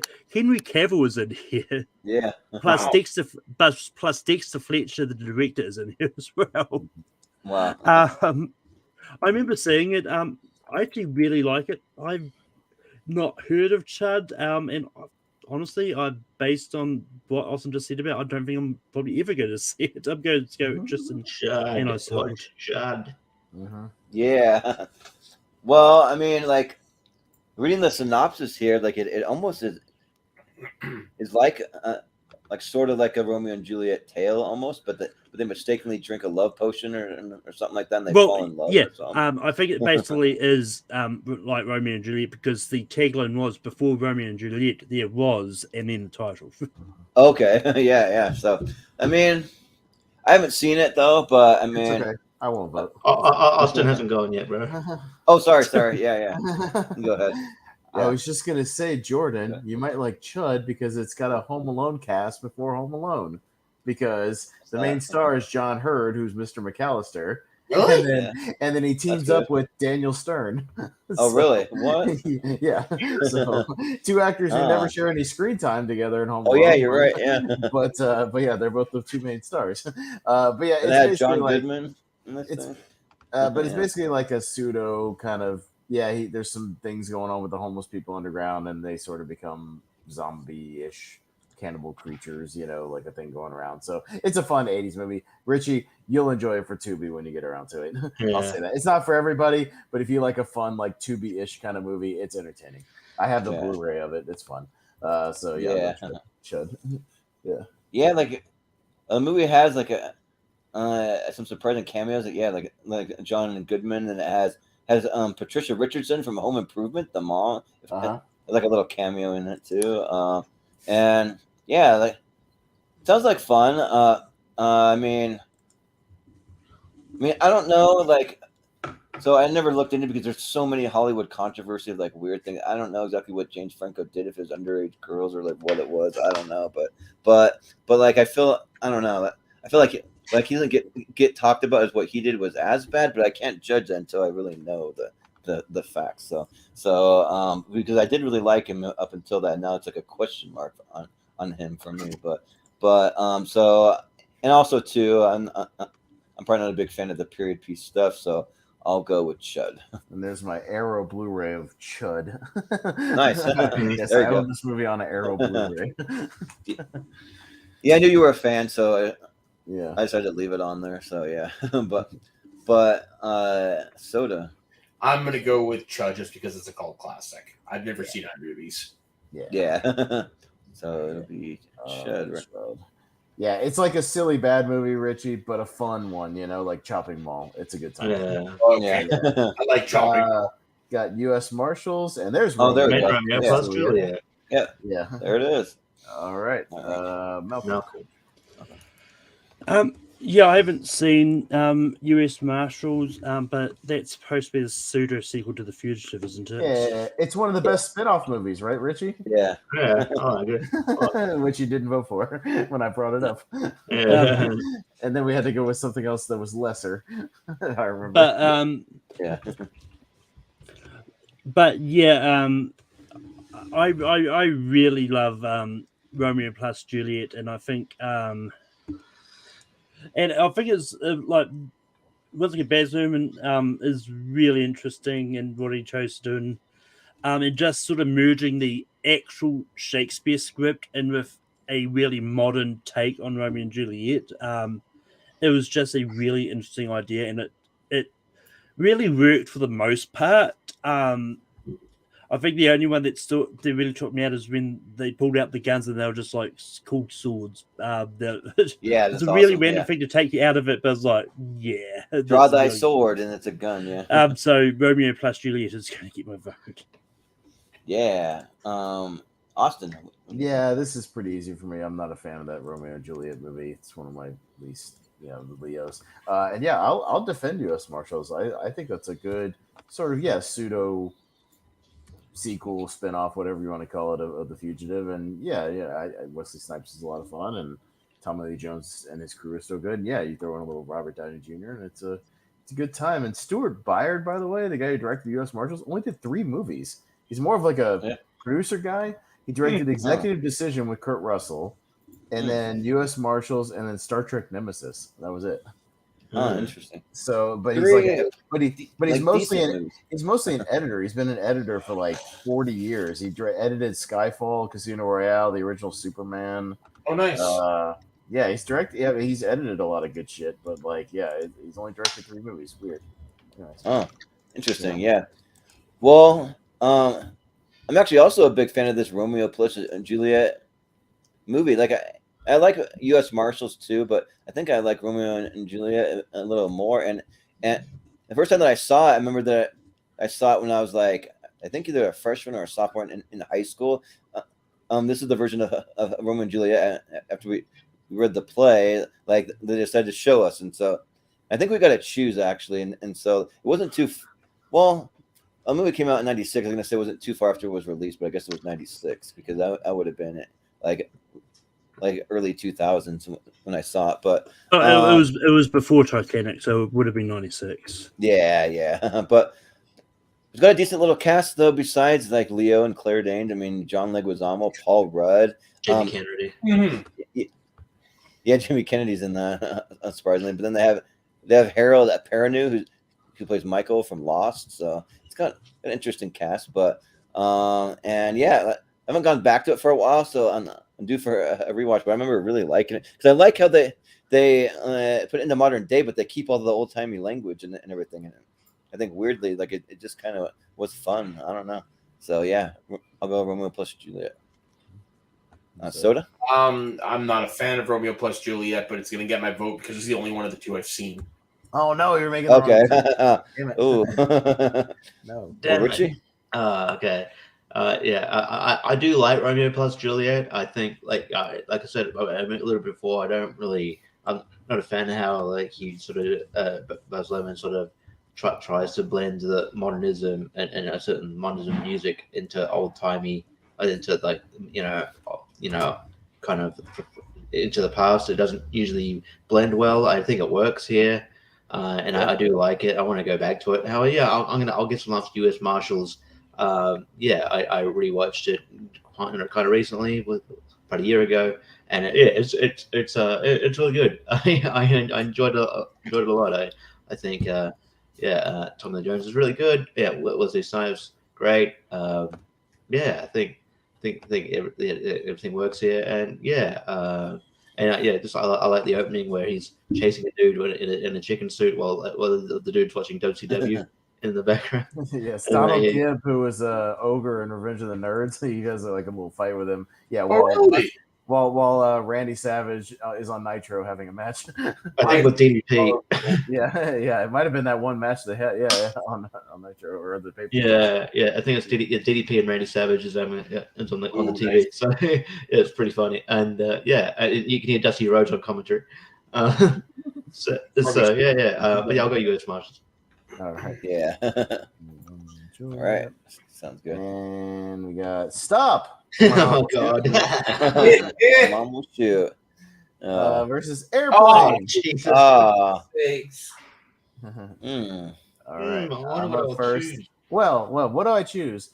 A horrible comedy, or maybe one of the greatest parody of all time? I can't pick my guilty pleasure in this one. No, this is easily Airplane. Airplane still works. It's great. And again, this is where Leslie Nielsen kind of got his parody start. He's awesome. Yeah, Lloyd Bridges is in there. Robert Stack, from Unsolved Mysteries is great. Everybody in this movie is awesome, and it still really works. It still holds up.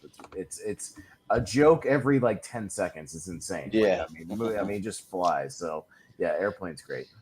I'll go Airplane.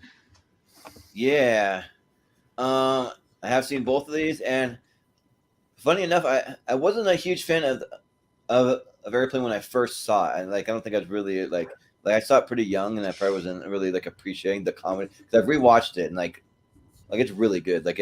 I laughed a lot harder the older that I got. Like when I was, excuse me, I speak fluent jive, and he's just going into the jive, or like when they're all taking turns, like slapping that lady like on the airplane and all that, and then just having Kareem Abdul-Jabbar just up there being one of the pilots. Like that's fun stuff. So and I saw Mom will shoot. Like it is sort of a guilty pleasure for me too. I don't hate it, but I mean it's gonna be Airplane by a mile though. So yeah. I unapologetically love Stopper. My mom will shoot, but I mean, you can't vote against Airplane. Like it's not my favorite parody movie, but even I appreciate it for what it is. Like it like you ever seen a grown man cry? You know, you ever seen a grown man naked? Yeah, Right, Billy, you like gladiator movies? Yeah. You ever hang around outside gymnasiums? Yeah. Yeah. No, I mean, I gotta give it to Airplane. Like, you ever been in a Turkish prison? Yeah. It's one of those movies where like you got to watch it multiple times because you won't catch everything. You can't. Yeah, you won't catch everything. Yeah.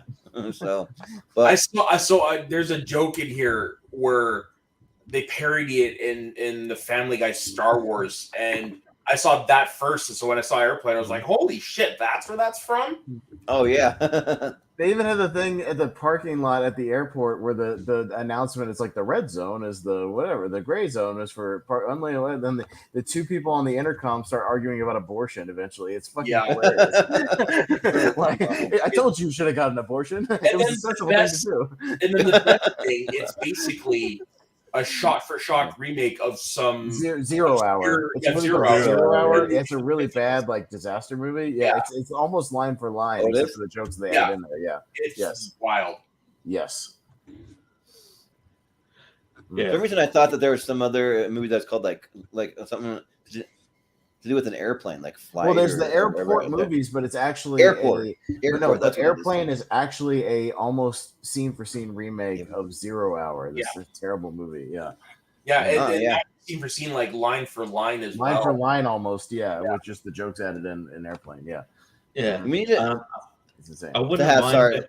Yeah, that's all good. I wouldn't mind going back to and rewatching Stop with Mama Shoot just to see if it's got like guilty pleasure, like vibes. Guilty pleasure. Kind of worthiness. But if we voted for that over Airplane, I'd probably leave the string. To be honest, like that's just that's more unforgivable than maybe G.I. Jane would be had I seen it. Airplane for sure. This is one of the best parody movies of all time. And so I was gonna say that they're like, we need someone who can revive the freaking parody genre. Because the thing that made these work is that like everyone plays it straight. Yeah, like play it straight. They're not being goofball, but they have all these like really well written jokes. But then everyone's just totally straight. Like they're not referencing pop culture to reference pop culture. They have a joke. Yeah, and that's what your references. That's so great too. It's the same team, and Leslie Nielsen is playing it straight while everyone around him is being a goof. Yeah. It's not like one of these like disaster movies, superhero, one of these stupid movies that like does not work. Because like a reference, you kind of like you said before, Austin, the reference is not a parody. It's a reference. Is not a parody. You're pointing at something and going, "Hey, it's Iron Man." That's not a parody of Iron Man. Yeah, and that's where it's just you referencing Iron Man. And that's where the date movies and the epic movies, all that destroyed the genre. Yeah. But Malcolm, what are you gonna go with here? I mean, I do really like Airplane. And in some places it's known as Flying High. I'm not too sure what countries it was retitled that for whatever reason. But I'm going to stick to what I was going to do because I knew Airplane was going to go through anyway. I'm just going to give a pity vote to Stop All My Mammal Ships. I did really enjoy that as a kid. Yeah, that's what plays into me liking it so much is I've been watching it since I was a kid. Yeah. Right. And also, speaking of Sylvester Stallone, did you guys hear that they announced a sequel to Cliffhanger? That's actually happening now. I saw that. Kind of cool. Yeah, I saw that movie for the first time last year. I highly doubt Rennie Harlan is going to come back to direct it. It's not. I think they got a director now because he hasn't made a good movie since the 90s. Well, I mean, they left the original movie on a cliffhanger, so they needed to do a sequel. Right. I see. Yeah. Dr. Rim shot. Yeah. For a good time call. Call ... Oh, brother, where art? Oh, brother, where art thou? All right, so Jordan. Go first. I've never seen For a Good Time Call. I kind of want to because the cast looked it's actually really good and really funny. It's really underrated. Really? Yeah. I didn't watch it. My ex used to watch it a lot, but yeah, it's actually really funny. And yeah, there are a ton of cameos of like guys like clients on the phone and stuff. It's like Kevin Smith. Yeah, I know Seth Rogen. Seth Rogen, Kevin Smith. Like a bunch of people like just pop up as some of the people on the phone, and it's really good. Yeah, it's a lot of fun. You know what? Like, I mean, I'm just kind of lukewarm on Oh Brother, Where Art Thou? I mean, I think it's kind of fun. The music works for the style of movie that it is, like Big Rock Candy Mountain or like Man of Constant Sorrow, like all that stuff. And I actually really like Tim Blake Nelson in it too, and of course George Clooney's good, but and John Goodman, but like that For a Good Time Call actually really intrigues me. Like I want to check it out. So yeah. And yeah, I just noticed that my computer's being weird for a second. Sorry. I got you. Yeah. Soda? It's really weird. I didn't do it. I didn't do anything, but yeah. I'm gonna go with Oh Brother, Where Art Thou? Okay. Yeah, just because it's a great soundtrack. Yeah. Yeah, I want to see For a Good Time Call. I've heard good things. Peggy Galvin's recommends it and has recommended it for a while. So I will definitely get to it at some point. Oh Brother, Where Art Thou was really good though. One of the Coen Brothers better films. So I'll go Oh Brother, Where Art Thou, but I will get around to For a Good Time Call. Yeah, I've heard about all the cameos and the Rogan. So yeah, I'll watch it. Yeah, so I guess For a Good Time Call, at least in the States, you probably have to have stars, I think, is it? Like where I'm seeing it. But it's streaming on like a bunch of things, so maybe because it also says Hulu and Amazon. But then a lot of times I'll go to that and they'll be connected to stars for whatever reason. So you got to do it with like on Hulu through stars or whatever. I'm just like okay, but Malcolm. So basically, what I'm hearing is I should put this in the 2012 tournament coming up, and so give people an excuse to watch it. People a chance to sure, yeah, totally. Because I haven't got around to seeing it, but if Austin endorses it, it sounds like a romantic comedy. And he doesn't normally do that. Yeah, no, it's not like really. It's kind of a rom-com, but it's not. It's more of a straight comedy than a rom-com. No, I mean, I love rom-coms anyway, so it doesn't matter too much to me. But I would have if it's a rom-com, I would have minded it just as much. Yeah, but that being said, I haven't seen it. I've seen Oh Brother, Where Art Thou. I really do love the Coen Brothers movies. So yeah, I'm going to vote for Oh Brother. Yeah. Austin. I'm not a big Coen Brothers fan. I've kind of found out. I like a couple of their movies, but I've actually never seen Oh Brother, Where Art Thou. It's one of my blind spots. I need to get to it. I'll probably get to it this year because it's a big blind spot for me. And I know people talk about it a lot. I kind of feel like maybe you wouldn't. I probably won't like it. Most likely, I don't like a lot of. I don't like a lot of Coen Brothers movies. I like Raising Arizona, I like Fargo, and The Country for Old Men. That's about it. Yeah, that just kind of seems like maybe not your Although, style. But oddly enough, you never know. You want to know one of the ones that people hate on? I kind of liked it. I had to watch it for about ago. I kind of like The Lady Killers. I kind of enjoyed it. I thought Tom Hanks was really fucking funny in that movie. I thought it was a lot of funny stuff in that movie, but that was just me. But anyways, those movies sort of like a musical movie, not a musical, like a no, it's fine. I know it's like a music music movie. Yeah, a music movie. Yeah. But yeah, yeah. For the work though, and we got Top Secret. I was hoping to be on there. A lot of yeah, it's kind of a pseudo parody. A lot of these parody movies have exclamation points in the title. So yeah, Top Secret and When Harry Met Sally. Yeah.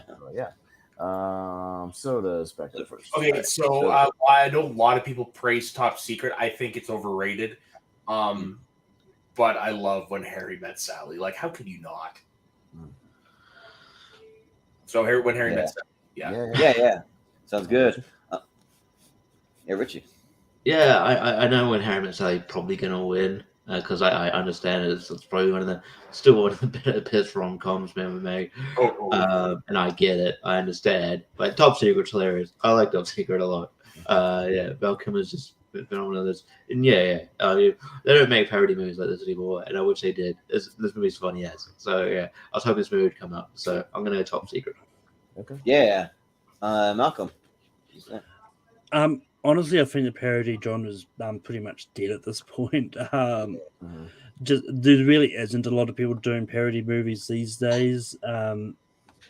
So I think the last one that sort of popped as maybe Popstar Never Stop, Never Stopping was probably the last. That and like Walk Hard as a parody of the Yeah. Well, I mean, Walk Hard was before that, but I mean, Walk Hard's a great example of a modern one that does it right, that takes scenes from those other movies and parodies them. Like it came together that the parody of the. It came together. Yeah, that's a parody of rom-coms. It's really funny. Yeah, that movie's really good. But I do love Top Secret. But When Harry Met Sally is a classic rom-com, and it's just really good. So I'm going to go When Harry Met Sally. Yeah. Austin, what do you say? Yeah, I've seen Top Secret. I like it, but not as much as some of the other sort of Zucker movies. I think it's okay. I mean, Val Kilmer's fun. He's got good timing. But I really like When Harry Met Sally, and Billy Crystal's character in that movie. I relate a lot to. He's very sarcastic, kind of like he's just. I remember the first time I saw it, I was like, that's some shit I would say. Yeah, that's some shit I would say. That's some shit I would say. Like pretty much every time he talks. So I'll go When Harry Met Sally. One of my favorite scenes is when him and Bruno Kirby are having the discussion. They think it's the first time you meet Bruno Kirby or whatever, but they're in the stands. They're just doing the wave while having this conversation. Oh yeah. It's like whatever. Yeah. So I watched Top Secret for the first time, and I actually loved it. Like, and for whatever reason, like I really like the music. You're getting very laggy again, Jordan. I'm sorry. You guys hear? Yeah. Oh. Kinda. You sound like a Britney Spears concert.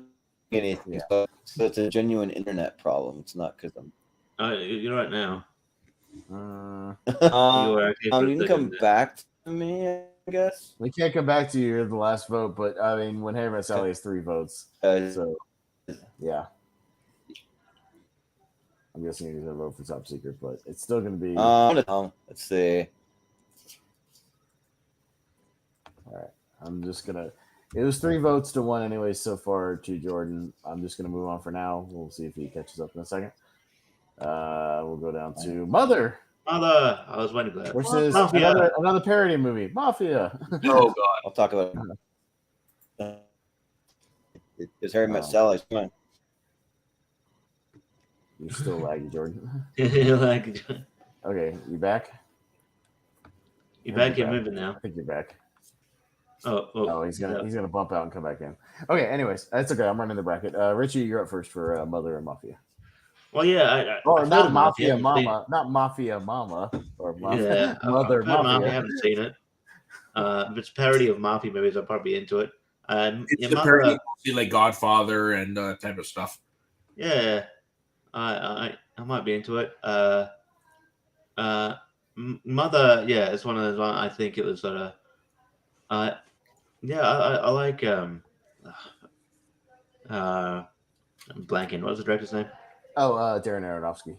Darren Aronofsky. Oh yeah, I'm blanking lately. Yeah. Darren Aronofsky. I like him a lot, and Yeah, and yeah, I like this movie's ambitious. I know I like Jennifer Lawrence a lot as an actress, so I'll go Mother. Mother. Yeah. All right, Malcolm. Yeah, I mean, the weirdest thing I found when I was looking up Mafia, it's actually also known as Jane Austen's Mafia at one point. Sorry. Which has got nothing to do with Jane Austen movies at all. That's kind of funny, yeah. But it's one of Lloyd Bridges' final movies as well that I found looking at. I haven't seen it. I'm intrigued by it, but I actually really do enjoy Mother. I do think it's a really good movie that's got Jennifer Lawrence in it. So Mother. Yeah.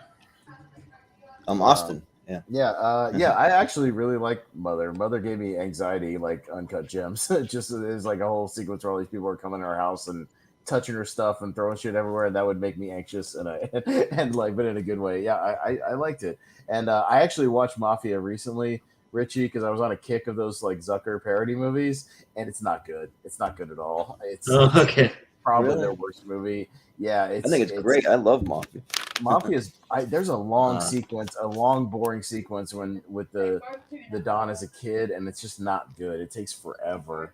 The best stuff is there's a little bit of casino at the beginning where Jay Moore's running a casino, and instead of card games, they're playing like shoots and ladders and like fucking. It's funny when he's a kid when he grabs the record player and he turns his hat sideways and he starts rapping doing the DJ thing. I like that. Yeah. But like Lord Bridges, you can tell he looks really old in this movie. He's moving really slowly. He's just not very funny in it. Like he's trying, but he's just not all there. So I'll go Mother. So do you mind if I comment on the last one real quick? I just wanted to just say something quick on it because I didn't get a chance to. Just because I genuinely think that it's my freaking internet cutting out, and because I'm not doing anything. So, because usually when I open tabs, but yeah, like all I wanted to say was just when Harry Met Sally, the first time I saw it was on the big screen because when I was working at a movie theater, they actually had it playing, and I was like, oh, I've never seen this movie, and that was a really cool way to see it too. It was on the big screen, and for Top Secret, I just kind of like strangely liked a lot of the music in it too, because Val Kilmer, he's a singer, and freaking Val Kilmer, like he was so great back in the day, like he was a freaking star, and like, just sad what happened to him. Because I got to meet Val Kilmer before he's in the state that he is now, but he was kind of getting there. So he came to a Comic-Con, and I got to go and shake his hand and meet him, but I only stayed out for about an hour because he was starting to have some throat issues and things like that. So yeah, but just funny when he just breaks into song out of nowhere when he's doing like the Little Richard, like a wop bop a loo bop a dop dop, dude, just out of nowhere, and you're like, whoa, okay. So yeah, it's a good little movie, but when Harry Met Sally is good too. So like I'm happy either way, but yeah, like I'll defend Mafia. Like, I think Mafia is a lot of fun. Like it's been a minute since I've seen it. I have seen it 4 or 5 times, but it's just been so long that like it's hard to remember everything. But yeah, just a lot of like parodies on The Godfather, Casino, just like that kind of stuff. I have fun with it. Like I still think that's fun. I think Jay Moore carries it more than Lloyd Bridges. You can kind of tell he's not as funny as some of his other ones, but and I never seen Mother. Does not look like a movie for me, but I mean you never know. So yeah, I'll vote Mafia. Matt? Yeah. Mother is a movie that's nowhere near on my to-do list. And I've seen Mafia. I saw Mafia once when it came out on VHS. So I'm just gonna go with Mafia because I've seen it. And also shout out Christina Applegate too. Like she's that's right. Yes, she's pretty good in it too. Yeah. All right. Going to you guys would have Mother over Mafia. Yeah. Mother's a good movie. Yeah, I'll defend Mother. Okay. Yep. It's better than Mafia. Mafia is a terrible movie. Anyways, Mafia's fun. Mars Attacks and Shazam: Fury of the Gods. Shazam 2, whatever you want to call it. Yeah, I was wondering if you're going to have the Fury of the Gods on here.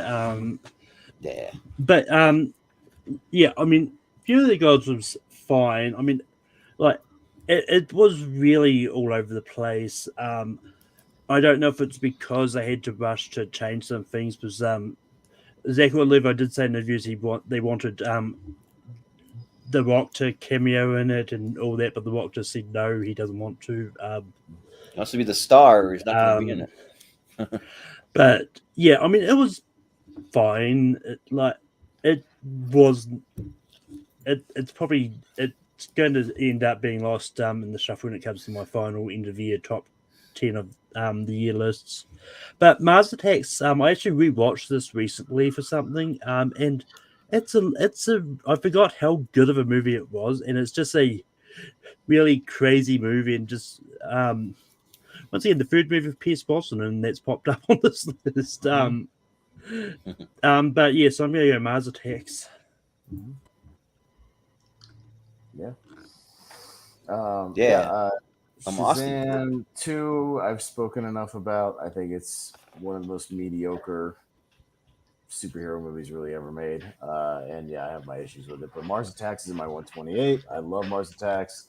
One of my favorite Tim Burton movies. Another movie I could have worn a shirt for because I have a Mars Attacks shirt.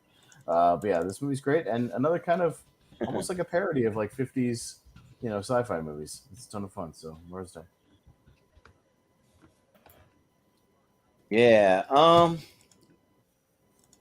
So I was all set to vote for Shazam: Fury of the Gods because I wanted to defend it because I don't really get all the hate for it. I mean, I kind of get why you say like it's mediocre. Like that's fair, but there's a lot of people that like hate this thing. That like think it's terrible, and like I think that it's fun. Like I'm a big Zach Levi fan, and I like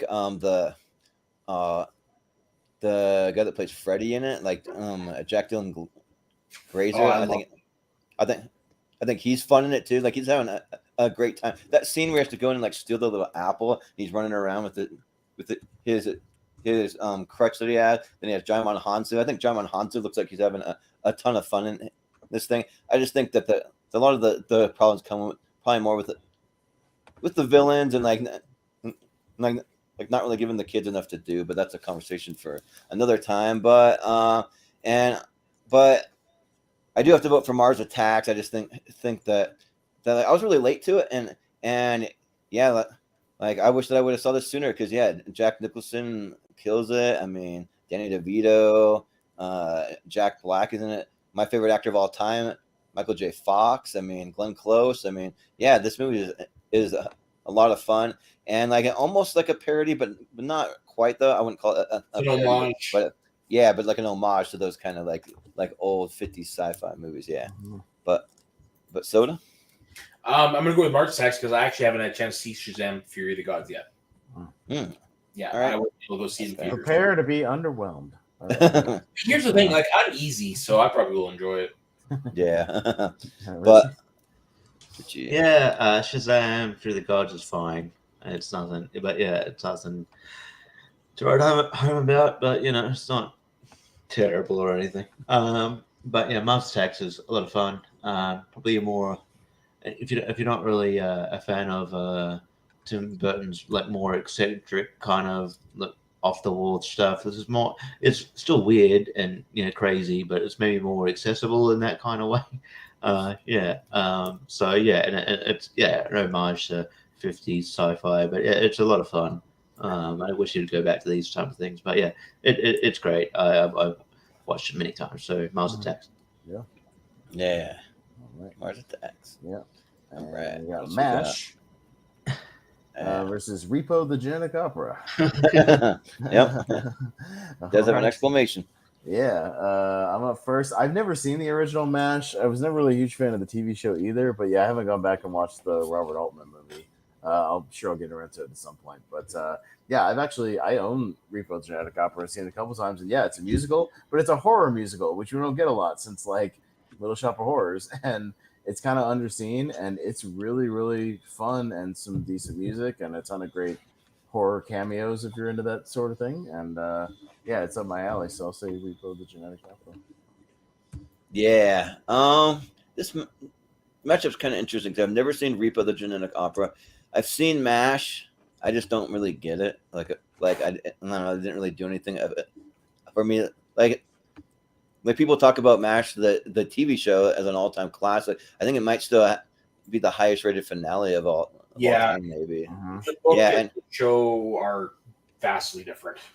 Yeah, and like probably like I would say I would maybe lean towards the movie if I had to, but the show for me, I just kind of like, especially like as a kid growing up, the reruns would come on all the time. All the freaking time after everything. So I'd be watching something, and then all of a sudden here comes a little helicopter. And then all of a sudden, I'm like, oh my gosh! Like, the theme song will put you to sleep. So, yeah, you know what that song's called, by the way? Here's a funny thing about the theme song. It was written by Suicide is Painless. Yeah, Suicide is Painless. It was the lyrics were written by Altman's teenage son, or it was his young son wrote the lyrics. Okay. Yeah. Look, I do get the whole like they're like trying to show like part of like war, of like how bad it can actually get, and like the kind of like what people go through, the depression and all that stuff. So I get that. It just didn't really like the part I didn't get is like why people like hold this movie in like such a high regard so much. Like I'm just kind of like like it's fine. So this one's tough. I still vote for MASH, but it's not like I'm not gonna probably vote for it again, probably. So MASH, yeah. Soda? Yeah, I'm gonna go with MASH. It took me 3-4 tries to actually watch it, finish it, and enjoy it. And I haven't seen Repo, Genetic Opera, but I've seen the other movie with the same plot that came out around that time. Repo Man with Jude Law, yeah. This is the better movie with. I've always heard that, yeah. Yeah. Interesting, because the other one, it looks like it. No, that other movie ripped off Repo the Genetic Opera 100%. Yeah, they rip off the premise. It's the same plot, pretty much. Yep. Was it a ripoff or was it like an homage? No, it's a ripoff. It's a 100% ripoff. Okay. Because the guy in Repo the Genetic Opera, the guy on the poster there, he goes around and like tortures and yanks people's like organs out to repo them, and then they came out with that movie like 2 or 3 years later with Jude Law and Forrest Whitaker. That's the same thing. Yeah, but that must have been drama. And repoing organs, it's the same thing. Was it like a Volcano Dante's Peak kind of thing where they just tried to do the same it was thing? like a couple of years later. Yeah, it was a couple of years later. They just straight ripped it off. Yeah. Yeah. Well, Richie, what do you say here? Yeah, I've never been a huge fan of like matches. I think Dad tried to get me into the TV show, and I think maybe just a case of like maybe different generations of humor. Just I didn't understand why it was like so beloved, but it's all right. Yeah, Repo Generic Opera. It's obtained such cult status. It's interesting, and the same dude who directed a lot of the Saw movies. He directed Darren Lynn. Yeah. He directed Saw 2, Saw 4, and he directed Spiral, the later one as well. So yeah, and so the Repo's got Paris Hilton in it, and it's fun. It's just a lot of fun. And, like it's still released cult status today. It's a lot of fun. Yeah, and I don't know. It's just a cult thing. I don't get the humor of MASH. I don't understand, but like it is what it is. Maybe I'll get it sometime. But that's one of those things I just don't. I don't fully grasp. But I'll go Repo. I think it's fun. All right. Yeah, if you want to see something kind of funny, go watch Bill Hader doing an Alan Alda impression from Saturday Night Live, trying out for different TV shows. Man, and like he is spot on. He's so good. Oh, he's a great impressionist. Yeah, that's some funny stuff. Yeah, but Malcolm, what do you say? But yeah, I don't think she was in the movie, but I just found out when I was looking up something else related to MASH, but Eileen Saki from the TV show passed away last few days. Okay. Eileen Saki, she played bar owner Rosie in the TV series of MASH. Oh, okay. Well, that's unfortunate. But yeah, fun fact. This is actually the second movie that's come up today, which features Sylvester Stallone as an uncredited extra in the movie because he was an uncredited. Confirmed though? Well, I don't know, but I mean, I'm going off what it says on Wikipedia, which is not always reliable, but I mean, it may not be confirmed or not. But apparently, he played a soldier in a catering area, and apparently, he was an uncredited extra in WhatsApp Docs. So, but that being said, I'm not a big fan of Repo the Genetic Opera. I just think it was gory for gory's sake. I'm going to get vote for MASH. I really do enjoy it. Yeah, sounds good. Well, I'll be MASH. Face Off. Face Off. And Waiting. Yeah. Waiting. ... Yeah. Jordan. And who's the this one's actually kind of hard because I actually really like Waiting, but I like Face Off a lot too. They're both kind of on those like almost great but not quite there kind of thing for me. Face Off is great, like a whole different yeah. I mean, like Face Off's great because of Nick Cage's performance. Like, oh man, like he's just like off the wall in it too. But and like Waiting is a fun time with like Ryan Reynolds, Dane Cook, and like Andy Milonakis movie in this tournament. Yeah, the Andy Milonakis. Like makes you kind of like it's bizarre to even get one Andy Milonakis movie in it. Yeah, we got two. Yeah, like and it makes you a little weird, like going to restaurants and like don't piss off your waiter. They want some dandruff on there. You want some like they like spit in it. They do. I always remind people that. Yeah. Do not. Yeah, the people that bring you your food. Yeah, but I think though probably Face Off though. Like Face Off is a lot of fun, and I think that the John Travolta is great. Nick Cage is. I mean, just like it's a really wild premise. And I've heard some rumors of a sequel. I don't know if it's there's been rumblings like for years, but I think there's some movement on it.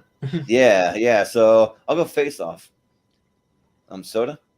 This is I enjoy Waiting as well. It's actually one of the first DVDs I ever bought. Oh, nice. But yeah, I'm gonna go.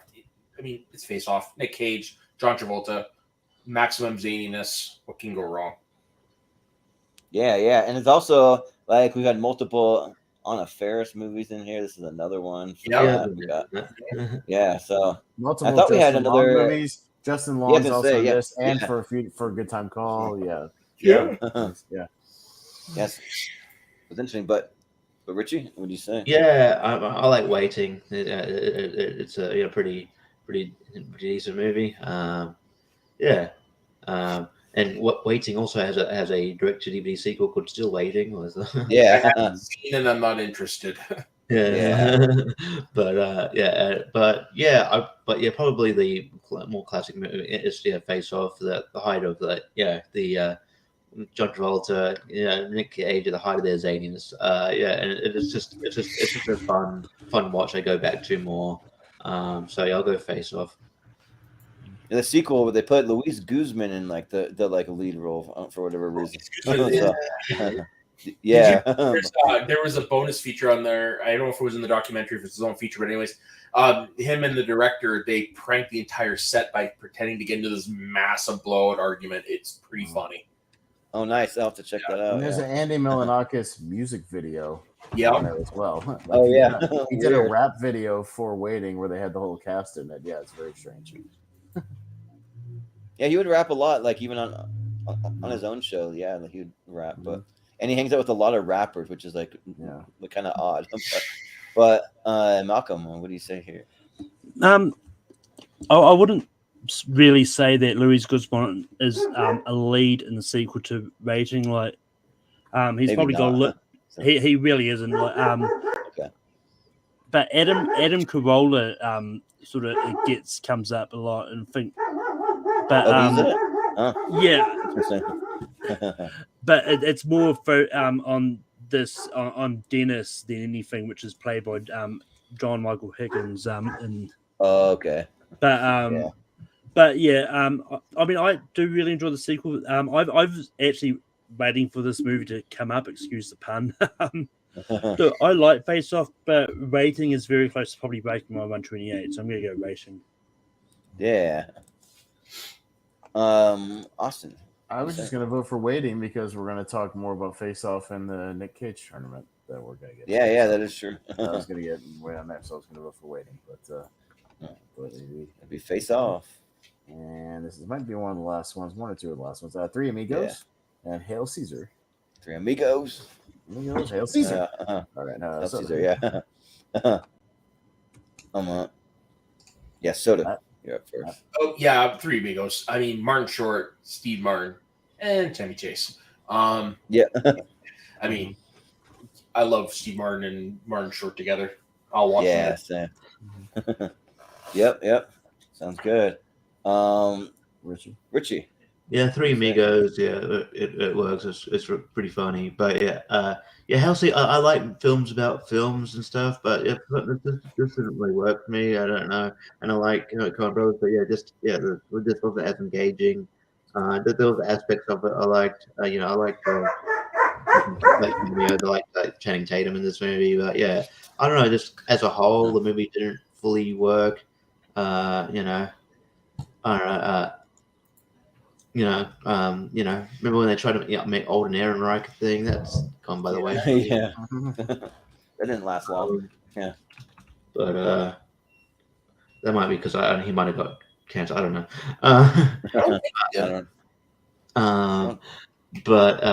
So it's not like I don't think Hail Caesar is terrible. It just doesn't fully work. But I'll go Three Amigos. Yeah. Malcolm, what do you say? This is the second Coen Brothers movie that's showed up here. I haven't seen Three Amigos. Probably one of my big blind spots at the moment.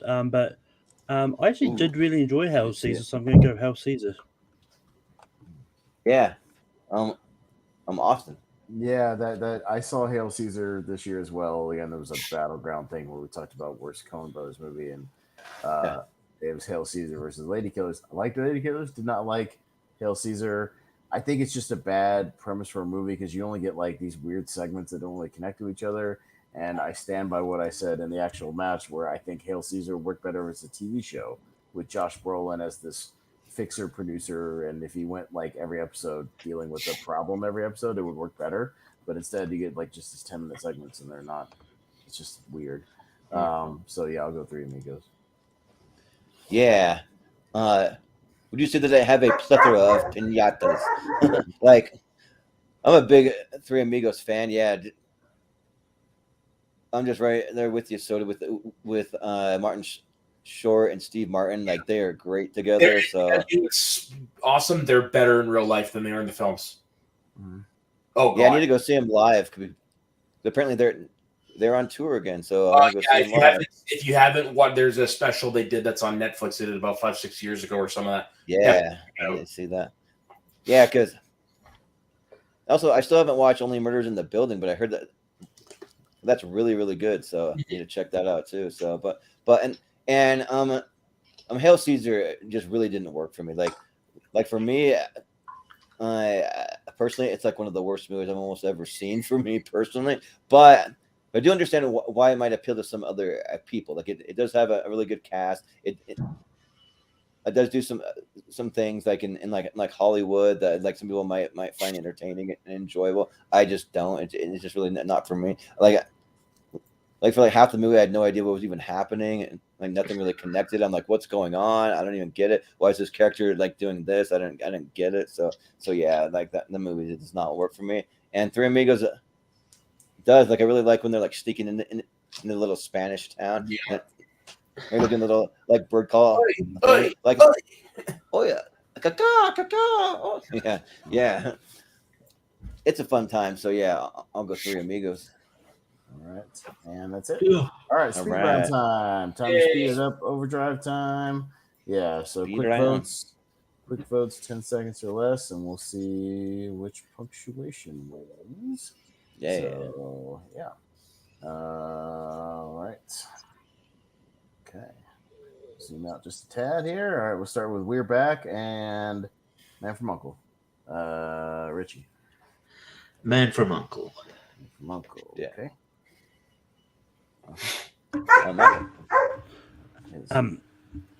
We're back. Yeah. I'm Austin. We're back. Why not? Yeah. I'm gonna vote for the Man from Uncle because I think that movie is great, but That poster kind of freaked me out with Amber Heard staring at you. I'm like, oh, like get out of here, Amber Heard. But Soda, what do you say? Yeah, I thought I would have been an island unto myself. We're back. Oh wow! Wow! Yeah. All right. That is definitely an upset for sure because the Man from Uncle is great. Yeah, I thought it would have been Men from Uncle. I would have been the only one who voted for We're Back. But yeah. All right, got The Informant and Shazam. Welcome. Henry Cavill getting screwed over again. It'll be Malcolm first. Shazam. Okay. Yeah. Austin? I'll go The Informant. Yeah. I just haven't seen The Informant yet, so Shazam. Soda? Same here, Shazam. Yeah. Richie? I need to give The Informant another watch, so I'll go Shazam.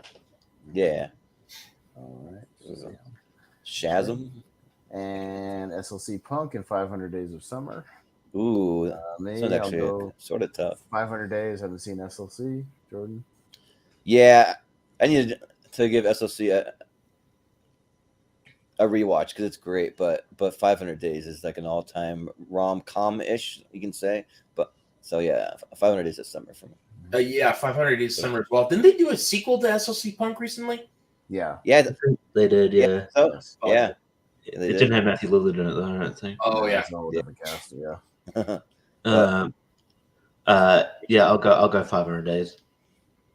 Yeah. Malcolm? 500 Days. Okay. Also, I've never seen that poster before for SLC at Punk. It's usually like a green, like looking one. Yeah, that was just one that came up. I don't know. Yeah. All right, That Thing You Do and Reno 911 Miami. Jordan.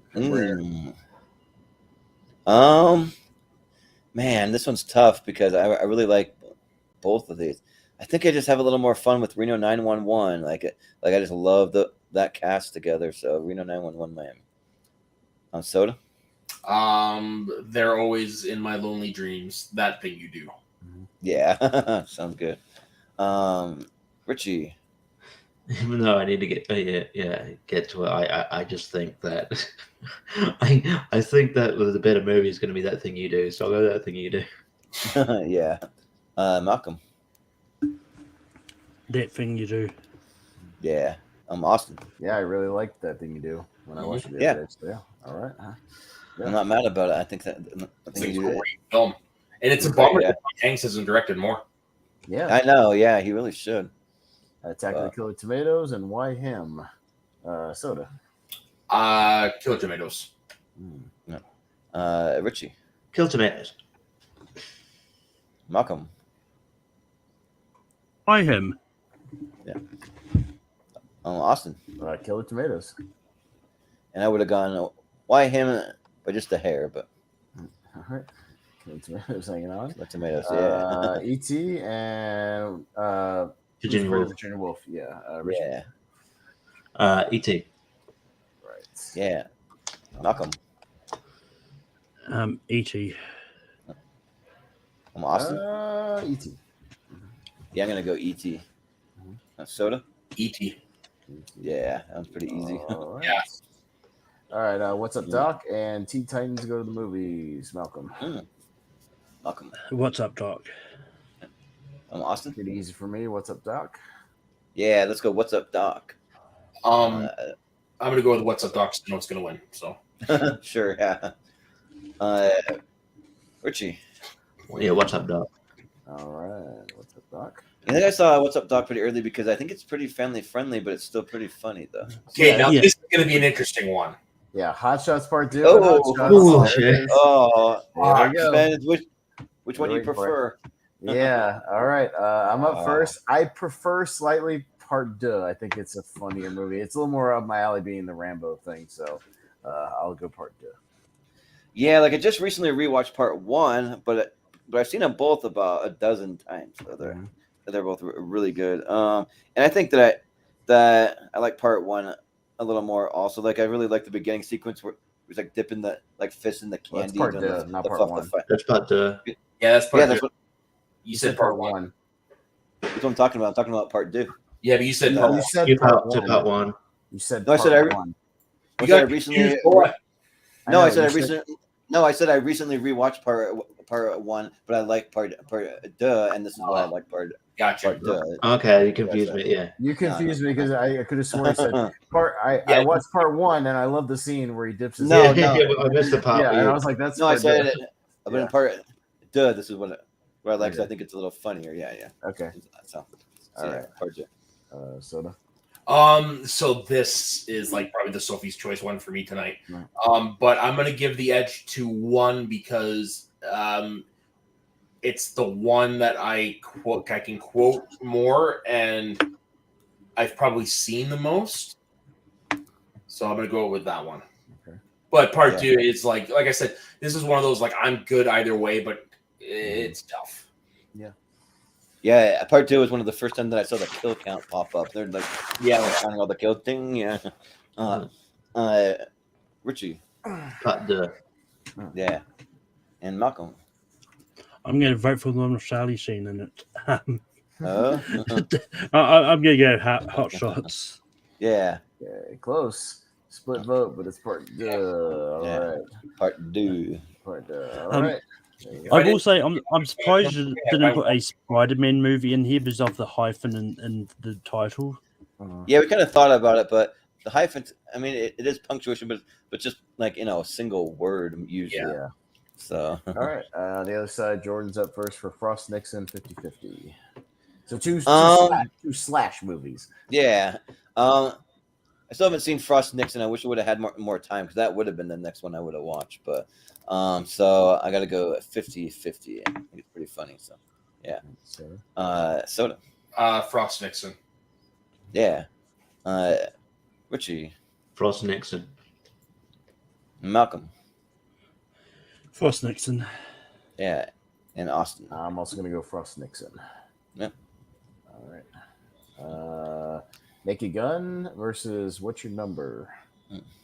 Soda. Naked Gun with a bullet. Yeah. With that bullet.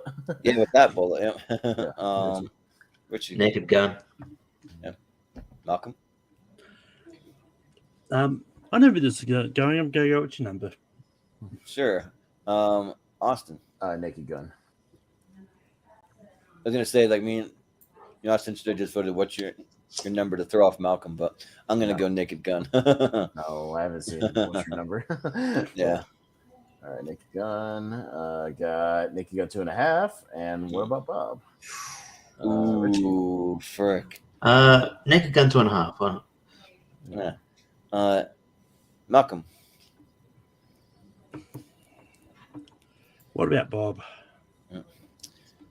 I'm Austin. Just because we've seen What About Bob a lot recently, I'm going to go with Naked Gun 2.5.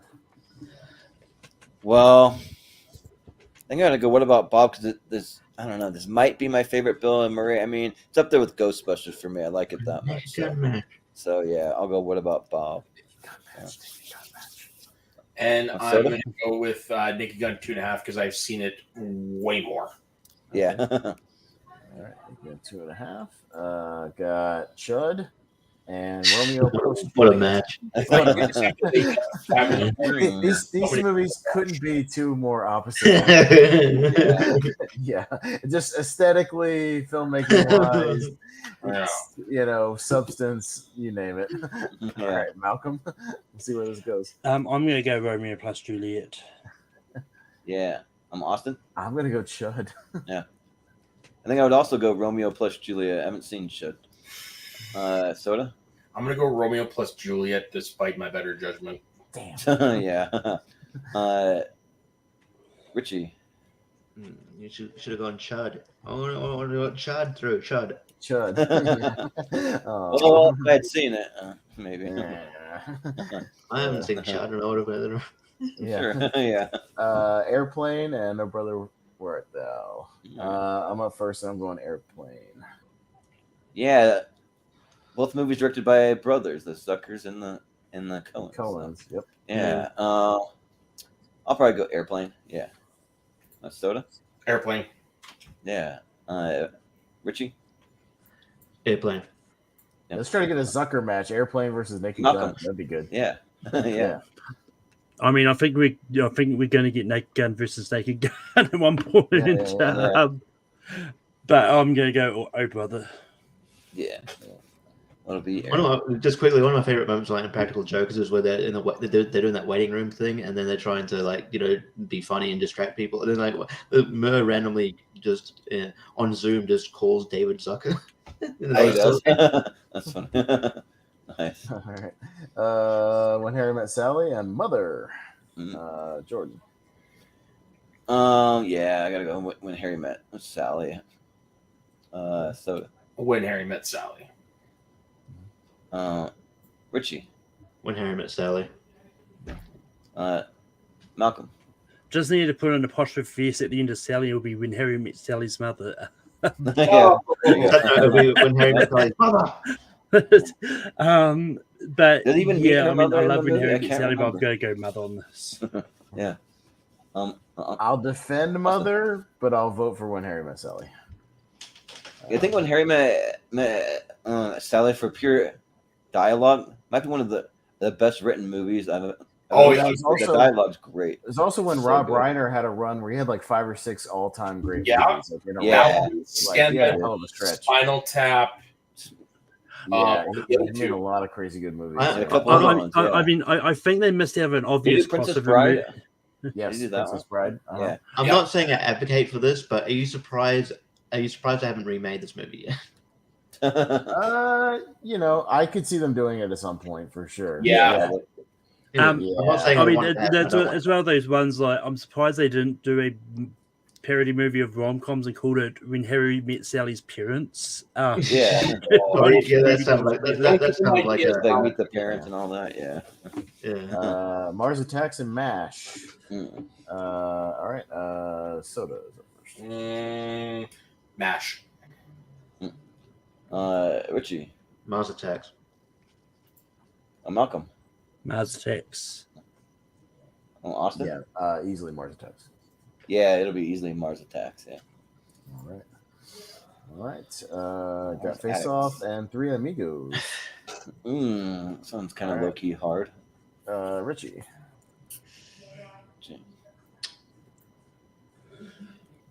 Three Amigos. Malcolm. Spite vote for rating. Three Amigos. Sure. Austin. Three Amigos.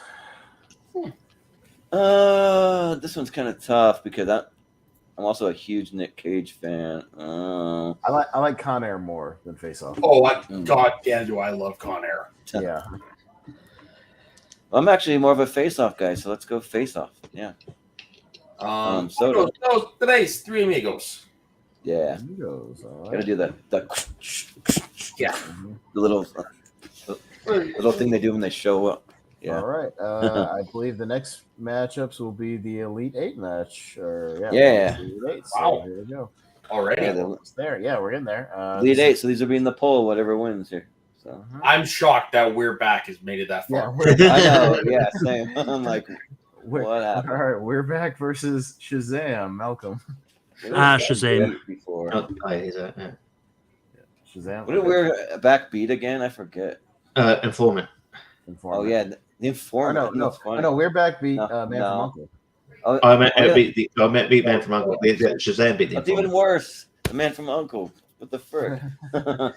All right, who's up? Malcolm voted Shazam. I'm voting We're Back. I am definitely voting Shazam.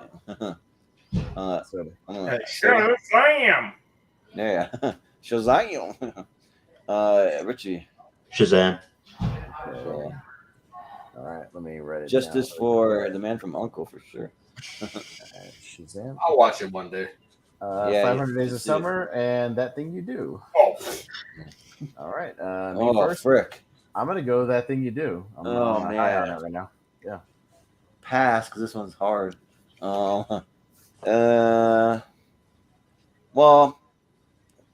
500 Days of Summer isn't my 128 and not That Thing You Do, so I gotta go 500 Days of Summer. Soda? That Thing You Do. Yeah. Richie. That Thing You Do. And Malcolm, if he's there. 500 Days of Summer. Oh, Yeah. but that thing you do. Close. The elite. Sad All about right. that one. Attack of the Killer Tomatoes and E.T. I mean, Tomatoes has a shot. We'll see. Jordan. No, I would say E.T. There's no shot. Soda. Entertainment Tonight. Yeah. Richie. So I would, but I know where Malcolm's going to go. He's not going to do the Killer Tomatoes thing. So why not? I'll go Killer Tomatoes.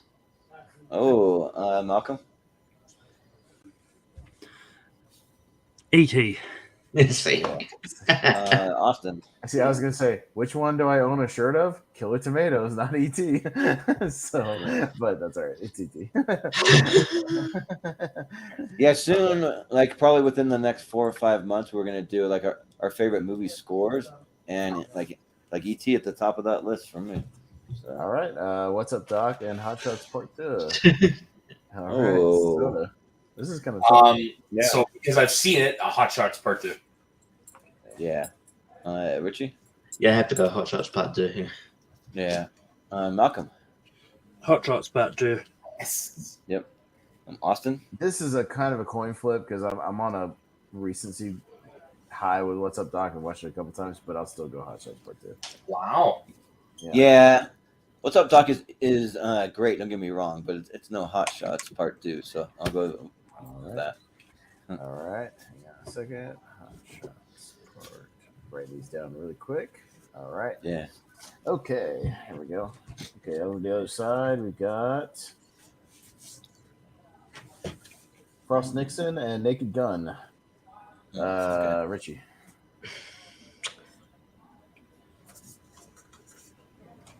I'm more of a 2.5 guy, so I'm gonna go. Yeah. You say Malcolm. Frost Nixon?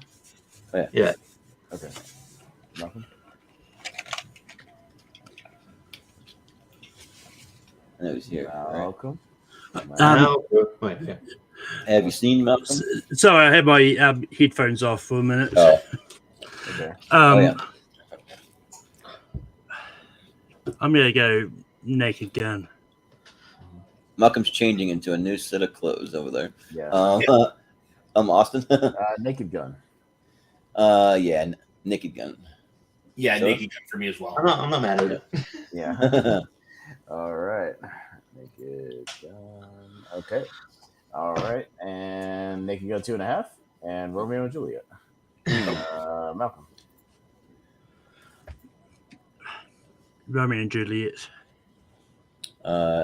Austin. Now let's get that Naked Gun match. Naked Gun 2.5.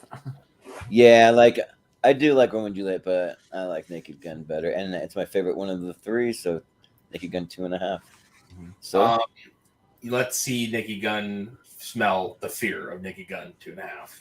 Yeah. Yep, that's right. Richie. Naked Gun 2.5.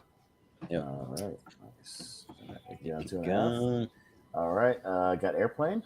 And When Harry Met Sally. That's a tough one. Ooh. All right. Yeah. Who's up first? It is me. Man, that's a tough one. I'm gonna go Airplane though. Jordan. Just because like I didn't love Airplane on the first watch. It took me multiple times to really appreciate it. Whereas When Harry Met Sally, I loved it from the first time. So, but granted, I saw it on the big screen, but I'll still go When Harry Met Sally. So I feel the same way, so I'm going to go with Harry Met Sally as well. yeah. Richie. Again, I probably know where Malcolm's going to go, but I'll go Airplane. Yeah. And Malcolm. Do you really know, Richie, where I'm going to go? Airplane. Okay. All right. Airplane. Okay. Airplane. Sneaks right. into the Elite Eight. We have 4 parody movies in the Elite Eight so far. Yeah. Nice. Which is kind of crazy. Yeah. All right. For a punctuation matchup. Yeah. Right. Not a comedy or anything. Mars Attacks and Three Amigos. Mm. All right. All right. And it'll be Jordan. I think this time I got to go Three Amigos. Yeah. Soda? Three Amigos. Yeah. Richie? I'll go Mars Attacks. Yeah. Malcolm? Yeah, let's get another parody movie in the Mars Attacks. Yeah. Austin? One I like more, Mars Attacks. Three Amigos is sort of, aren't they parodying Three Caballeros or something? That like Disney thing? It's kind of loosely doing some westerny stuff, Yeah. but yeah, it's that thing. Okay. Yeah. All right, so there's our 8. So we'll get down to the final 4 here. So let me shift it out just a second.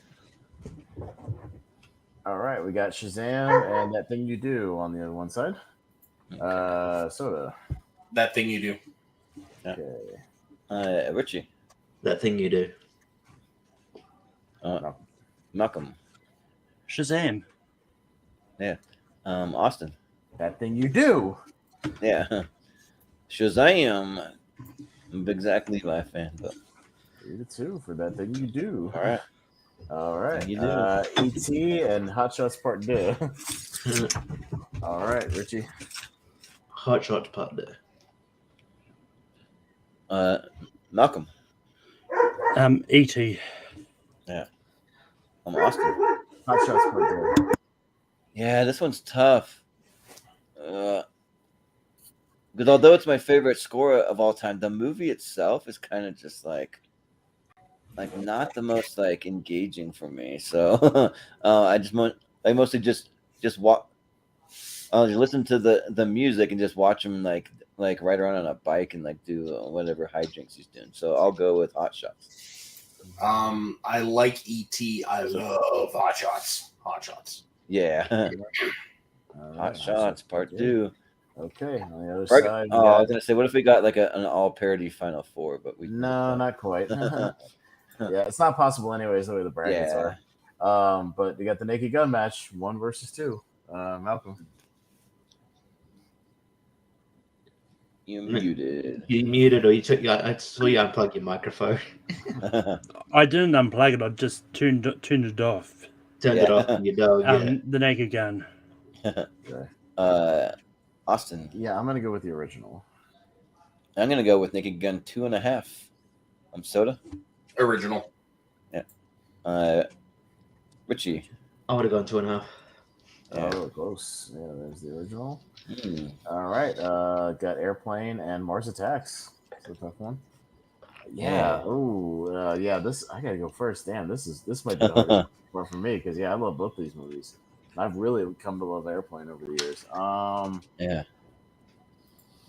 The one I've loved for longer is Mars Attacks. Yeah. I was late to both of these, but I've seen Airplane like 4 times. I've only seen Mars Attacks once, so I'm gonna go with Airplane. Soda? Airplane. Yeah. Richie. Airplane. And Malcolm. I've seen Mars Attacks 4 times. I've only seen Airplane twice, so Mars Attacks. Sure. Well, it'll be Airplane. Split vote. Yeah, Airplane. I'm not mad I'll about get the it. I love Zucker Airplane. matchup. Yeah, we do have a Zucker matchup coming up next. Yeah. They're 2 most famous movies. Yep. So Got our we final almost 4. do. We got 3 parody movies in the final 3. 4. So yeah, 3 out of 4. All right, but on the one side, we'll start with Jordan. It'll be That Thing You Do and Hot Shots Part 2. Oh, this is pretty easy. That Thing You Do, Hot Shots Part 2. Yeah, right. That Thing You Do. The sequel. That Thing You Do. Is that the German translation? Yes. What they call it over there in Munich. Yeah, this is pretty easy though. Hot Shots Part 2. Okay. Soda. It's gonna be That Thing You Do again. All timer for me. So Okay. Yeah. Fair enough. Yeah. Richie. I'll go Hot Shots Part 2. Okay. Yeah. Malcolm. That Thing You Do. Yeah. Oh, he's putting it on me. Oh, Austin. I'm riding a high off with I'm riding a high on That Thing You Do, but you know what? Let's get a parody finals. Hot Shots. Yeah. Yeah. All right, we'll get a straight. Is it all Zucker? Because Hot Shots. It is. Yeah. Yeah. Yeah. It is. Yeah, It's I mean, I don't know. Zucker. Well, one might be like technically like an Abrams thing. I'm trying to look it up. They're all Zucker. Well, Hot Shots. It's a production, but Hot Shots Part 2 is actually directed by Jim Abrams. It's a Zucker production though. But yeah, it's the same, Yes, I mean basically the same. It's the same company, same. Yeah. All right. So do you have first for Naked Gun and Airplane? Naked Gun, because Airplane I didn't watch until I was in my 20s, but Naked Gun I've been watching since I was a wee little lad. Okay. Yep. Richie. Airplane. No. Malcolm. Airplane. Austin. Yeah, I gotta go Airplane. So this is how a few times I've actually seen Airplane. Is Leslie Nielsen in Airplane? Yeah, that's the one that's where he broke out and started doing as a comedy star. Before that, okay, because I know that Planet. Like he's like one of the main stars in it. Is it, or is he just? He's a supporting guy, but like he shows up and steals the movie. Like so you know, Don't Call Me Shirley. That's from here. Yeah. Okay. Yeah, that is. Don't Call Me Shirley. Yeah, that's from this. Yeah, that's right. That's Leslie Nielsen. Yeah. Okay. So got to get this man to a hospital. What or like what is it? It's a building with patients, but that's not important right now. Yeah. Like definitely people talk about Airplane more, so like I'm more familiar with the jokes because Naked Gun movies that kind of blend together, but yeah, I'll still go Airplane. All right. It's tough. It was close. All right. Airplane versus Hot Shots Part 2. All right. Yeah. The finals. Right. Richie, you up first. Jesus.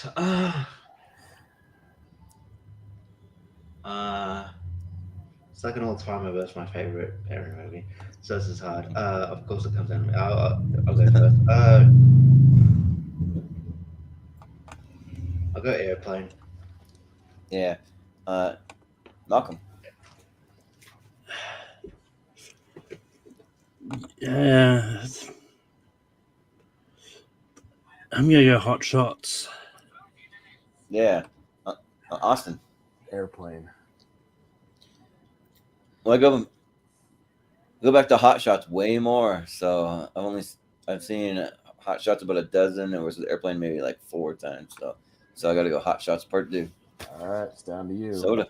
Yeah, and I love them in Wall Street. Hot Shots Part 2. It's because it's there you go. Airplane is I appreciate it more for what it is, whereas like Hot Shots, I will throw it in and watch. Yeah, and they should have found a way to get Emilio Estevez in there, at least for like a cameo. That would have been cool. Yeah, well, hey, at least we got Martin Sheen. Yeah. So that's cool. Yeah. So all right. So there you go. Hot Shots Part 2. Winner's Hot Shot Part 2. So and oddly enough, almost became a parody tournament near the end. I know. Yeah, not the closest thing we've had to one. And yeah, a lot of these parody movies have exclamation marks in the title. But that's the thing. Like, it would be hard to do a parody movie. There's not that many good parodies. Yeah, it's like what's going to win? Is it going to be Airplane versus 50 Shades of Black? Yeah, I wonder you'd have to include like Airplane 2 on there, and then like Scary Movie 4. All the scary movies. Yeah, you'd have to put all those shitty Friedberg Seltzer movies on there, even though they're terrible parodies. Like you'd have to put all those in there. Like you might have enough for a 32 tournament, but not a 64. But yeah, I feel like it would come down to almost the same ones. Like you'd have almost the same Final Four. It'd come down to some Naked Gun or Hot Shots or Airplane movies, and and I mean, like, Top Secret might be up there. Yes, the original Scary Movie might make maybe the original Scary Movie, and like maybe like the earlier Wayne Brothers ones, like Don't Be a Menace in South Central. Yeah. I mean, it's one of those. I might throw together a list see what I come up with, because I think there's some movies out there that's not like a direct under the banner of parody, but which but it's like almost there's a loophole to get them under. It's like Johnny English and Austin Powers, both parodies of this. Yeah, it is true. Yeah. Well, and you do have stuff like Blazing Saddles and Young Frankenstein. Yeah, parodies, you know. And it's another all timer for me. And arguably, there's also National Lampoon's Loaded Weapon, like that one. Yeah. Yeah. And arguably, like Lego stuff like Lego Batman is technically a parody. That's true. Like it's a really loose definition of parody, but I think it's one of those ones that might try and use some of that. Galaxy Quest is kind of a parody. I would count it as a parody of like Star Trek, kind of. Yeah. A little bit. Spaceballs. We can't forget about Spaceballs. And I mean, once again, I mean, if going by the Wikipedia, all the Mel Brooks. Once again, it's not always accurate on what they put on there, but because they put What We Do in the Shadows on that list on it as a parody movie. Well, once again, I can kind of see where they're coming from, but it's also one of those ones like, I mean, that's one I might throw in if I'm struggling to come up with something. But that makes sense. Yeah, I showed my mom that movie a couple weeks ago. She freaking loved it. Oh, nice! That's awesome. She was laughing. Now you just got to watch the TV series. I got to get on that. There's a lot of TV series. Even better than the movie, in my opinion. Like, I think it's so good. Like, I think the movie's great. So, but it also means that if we do this parody movie tournament, we're going to have the super long titles of the 41-year-old virgin who knocked up Sir Marshall and felt super bad about it. That is the full title. It's like, I haven't seen that, but I do remember seeing the poster. Yeah, no thanks. but anyways, that'll do it for us tonight. That was fun. So we'll see what everyone thinks in the Facebook group, Schmodown Friends and Family. We'll put that up tomorrow and see what you guys think of our Elite 8. So so we'll just do some plugs and that will do it for us. So we'll start with Soda. Where can we find you? You can find me on my personal Instagram and Twitter at soda_the_Saxman. You can find me over on the Northern Entertainment Group. You can find me some Mondays, some Fridays, live streaming Monday Night Raw and Friday Night SmackDown over on the Hotel Nerd Network. And then coming up, we're aiming for May 22nd, but myself and my friend Dagan, we're going to be launching So Dagan Wrestling, our wrestling YouTube channel. So keep an eye out for that. Yeah, sounds good. And Richie, where can we find you? You can find me on, obviously on here. I'm in the Hero Network. You can find me on, Lonely Marks, doing an NXT card. Got to put that together. And Backlash predictions. Where I told about 3 of Austin's picks. My bad. You could find me on Combat Wrestling Trivia. I think the next opponent I have is Jacob Barber, so that'd be interesting. Trivia on JPO's channel. We did before we came on here. We did a teams thing. That was fun. It was me, Austin, and Brian. The Hypnotic International versus Tato,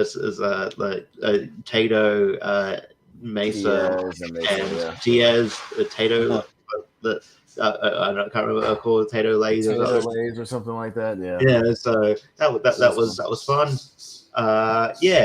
So and my TV podcast we had a week off, but we're going to be the next episode will be uploaded as Thanksgiving, and then the one we recorded, most recent one we recorded is Shopping Mall. So that should be fun. So getting around that, and that's all I got, man. Yeah, we'll say I like Brian Nussbaum and Chris Diaz. Like, I'll have them separate, won't have them together. So I just can't do it. Sorry, but Malcolm, what do you say? What you're saying, Brian and Chris were actually available for a match? They very rarely sign up for things. Rarely. They're never interested. But they both are. They both pay for our Patreon, so we appreciate that. So thank you. You can find me on Tape Free Productions. I host Rankin every Sunday night. This week we're doing Jude Law movies. Jordan's going to be there. We've also got JPO on it, Dan's on it, and Jonathan Caro. And you can also find me on doing tournament fights and hosting trivia over Full Metal and all the good places. So yeah, sounds good. And Austin, where can we find I you? do have something new to plug because my episode of Beyond the Neon Veil with cousin Ryan dropped last night. So you gotta guys check that want out. to hear a little bit more I'm about my interested in Vegas that, yeah. trip that I took, a 37-year-old going for the very first time. You can see that. I will say privately, cousin Ryan said it's probably the best episode he's done so far because I actually know how to tell a story and I can talk and I'm entertaining. He's had to pry information about some of the other guests. He's had to like pry information out of him. He didn't have to. Yeah. I willingly give up information and can talk. So yeah, for an hour. So go check that out. Just search Beyond the Neon Veil. You'll find his channel. I think it's called The Last American Heroes. So that's up. And yeah, I think as of right now, we don't know. It's up in the air, but I might be hosting tournament fights on Friday night. Maybe. We'll see. Yeah, might be. We'll see. Yeah. With a teams championship. So we'll see. But if that's the case, get ready because we'll start on time. So yeah, be ready. All right. We were pretty close to it today. We were pretty close to it today, to be fair. But yeah, it's just anybody's on that show, just be ready. Yeah, we were close until my earbuds decided to screw up. I mean, we've been getting good at getting these tournaments done in just over 3 hours or less than 3 hours. Yeah. Usually even less. Yeah, but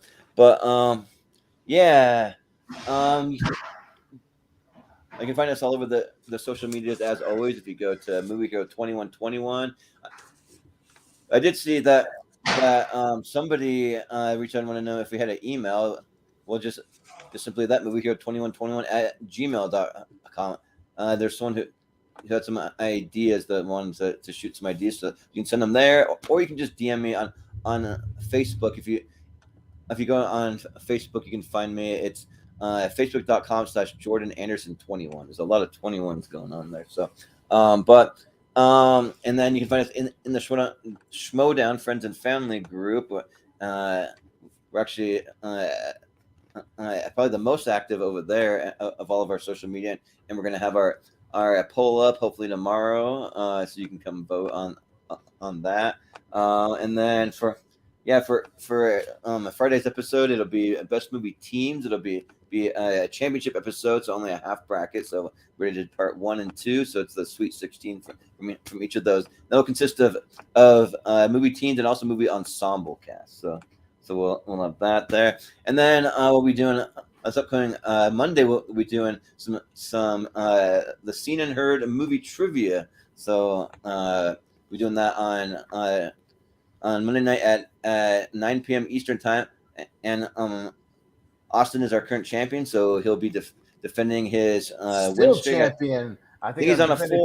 I'm on a 4 game winning streak. Yeah, 4. Yeah. So yeah, we'll see if anyone can take him down. You never know. So yeah. And we're gonna see how it does. If we don't get any copyright strikes or get blocked or anything, we're gonna leave it up on our YouTube channel, but just up in the air. We'll wait and see if we get any strikes. And if we do, we'll move it to our Patreon, which is patreon.com/Movie Hero, where you can watch it there for just $1. So I made it as cheap as you can possibly make it over there. And then we also do some exclusive podcasts over there. We did one recently where we talked all about our favorite movie trailers, and we actually were able to play them all so we can watch them. So you can find that there. I am about to post within the next day or two the new upcoming schedule for the channel. So if you'd like to sign up for some episodes, be on an episode of Tournament Fight, you can find it probably mostly in the Schmodown Friends and Family group, but I'm going to post some links on our other social media to it. And then if you're a Patreon member, you'll be able to see an extended look at the schedule about 4 months out. If you want to get first dibs on signing up for some episodes, you can see it over there.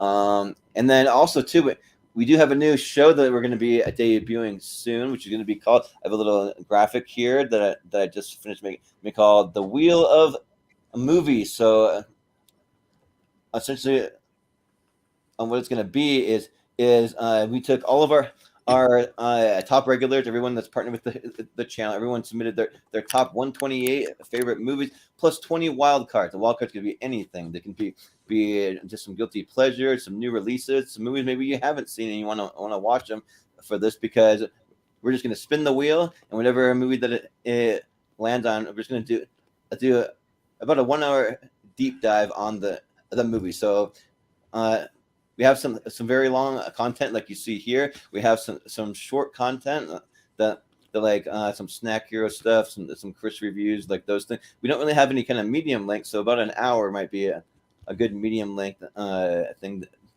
to have on there. And then we're also going to spin this off into we're going to be doing a monthly series called the Movie Hero Mystery Tournament, where we spin the same exact wheel with the same exact movies. We're going to spin it 64 times, and we're going to come up with a tournament of 64, but it'll be consisting of all of our favorite movies, so it's going to be tough. So it'll be interesting to see how that plays out. So, but and then a little preview of what we have coming up for tournament fights and a tier ranker. I'm still trying to find a final date for our Keanu Reeves versus Nick Cage matchup.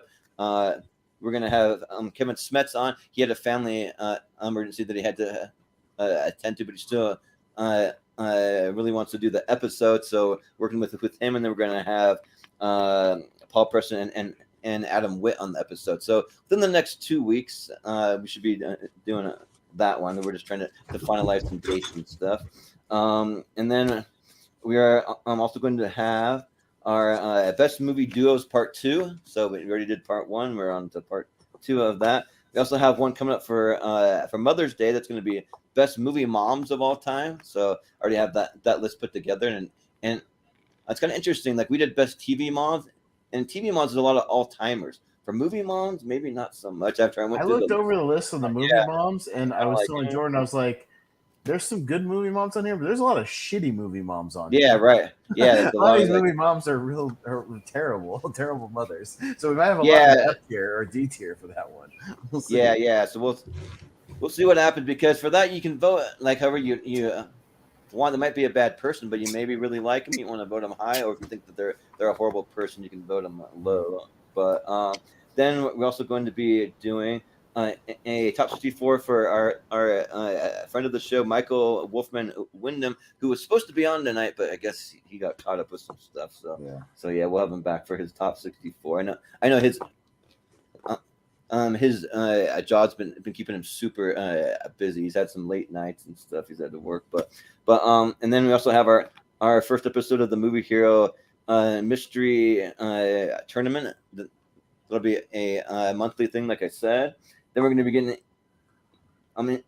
into a 3-part series for Best Movies of 2012. So we've worked our way all the way from 2022 all the way down to 2012. So that's where we're at right now.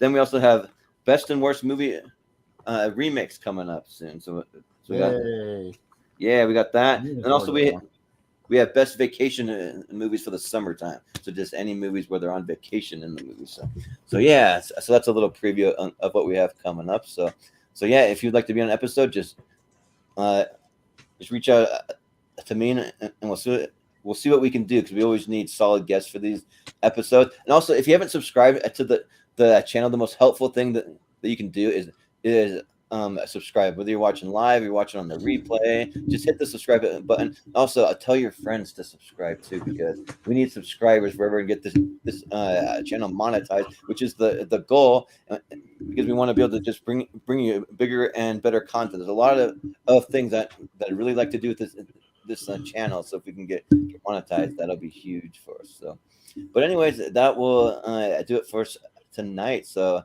thanks again, guys, for being on the episode. That was a fun and pretty unique one. So for Soda, for Richie, for Malcolm, for Austin, I've been Jordan, the Movie Hero Anderson, and we will see you next time.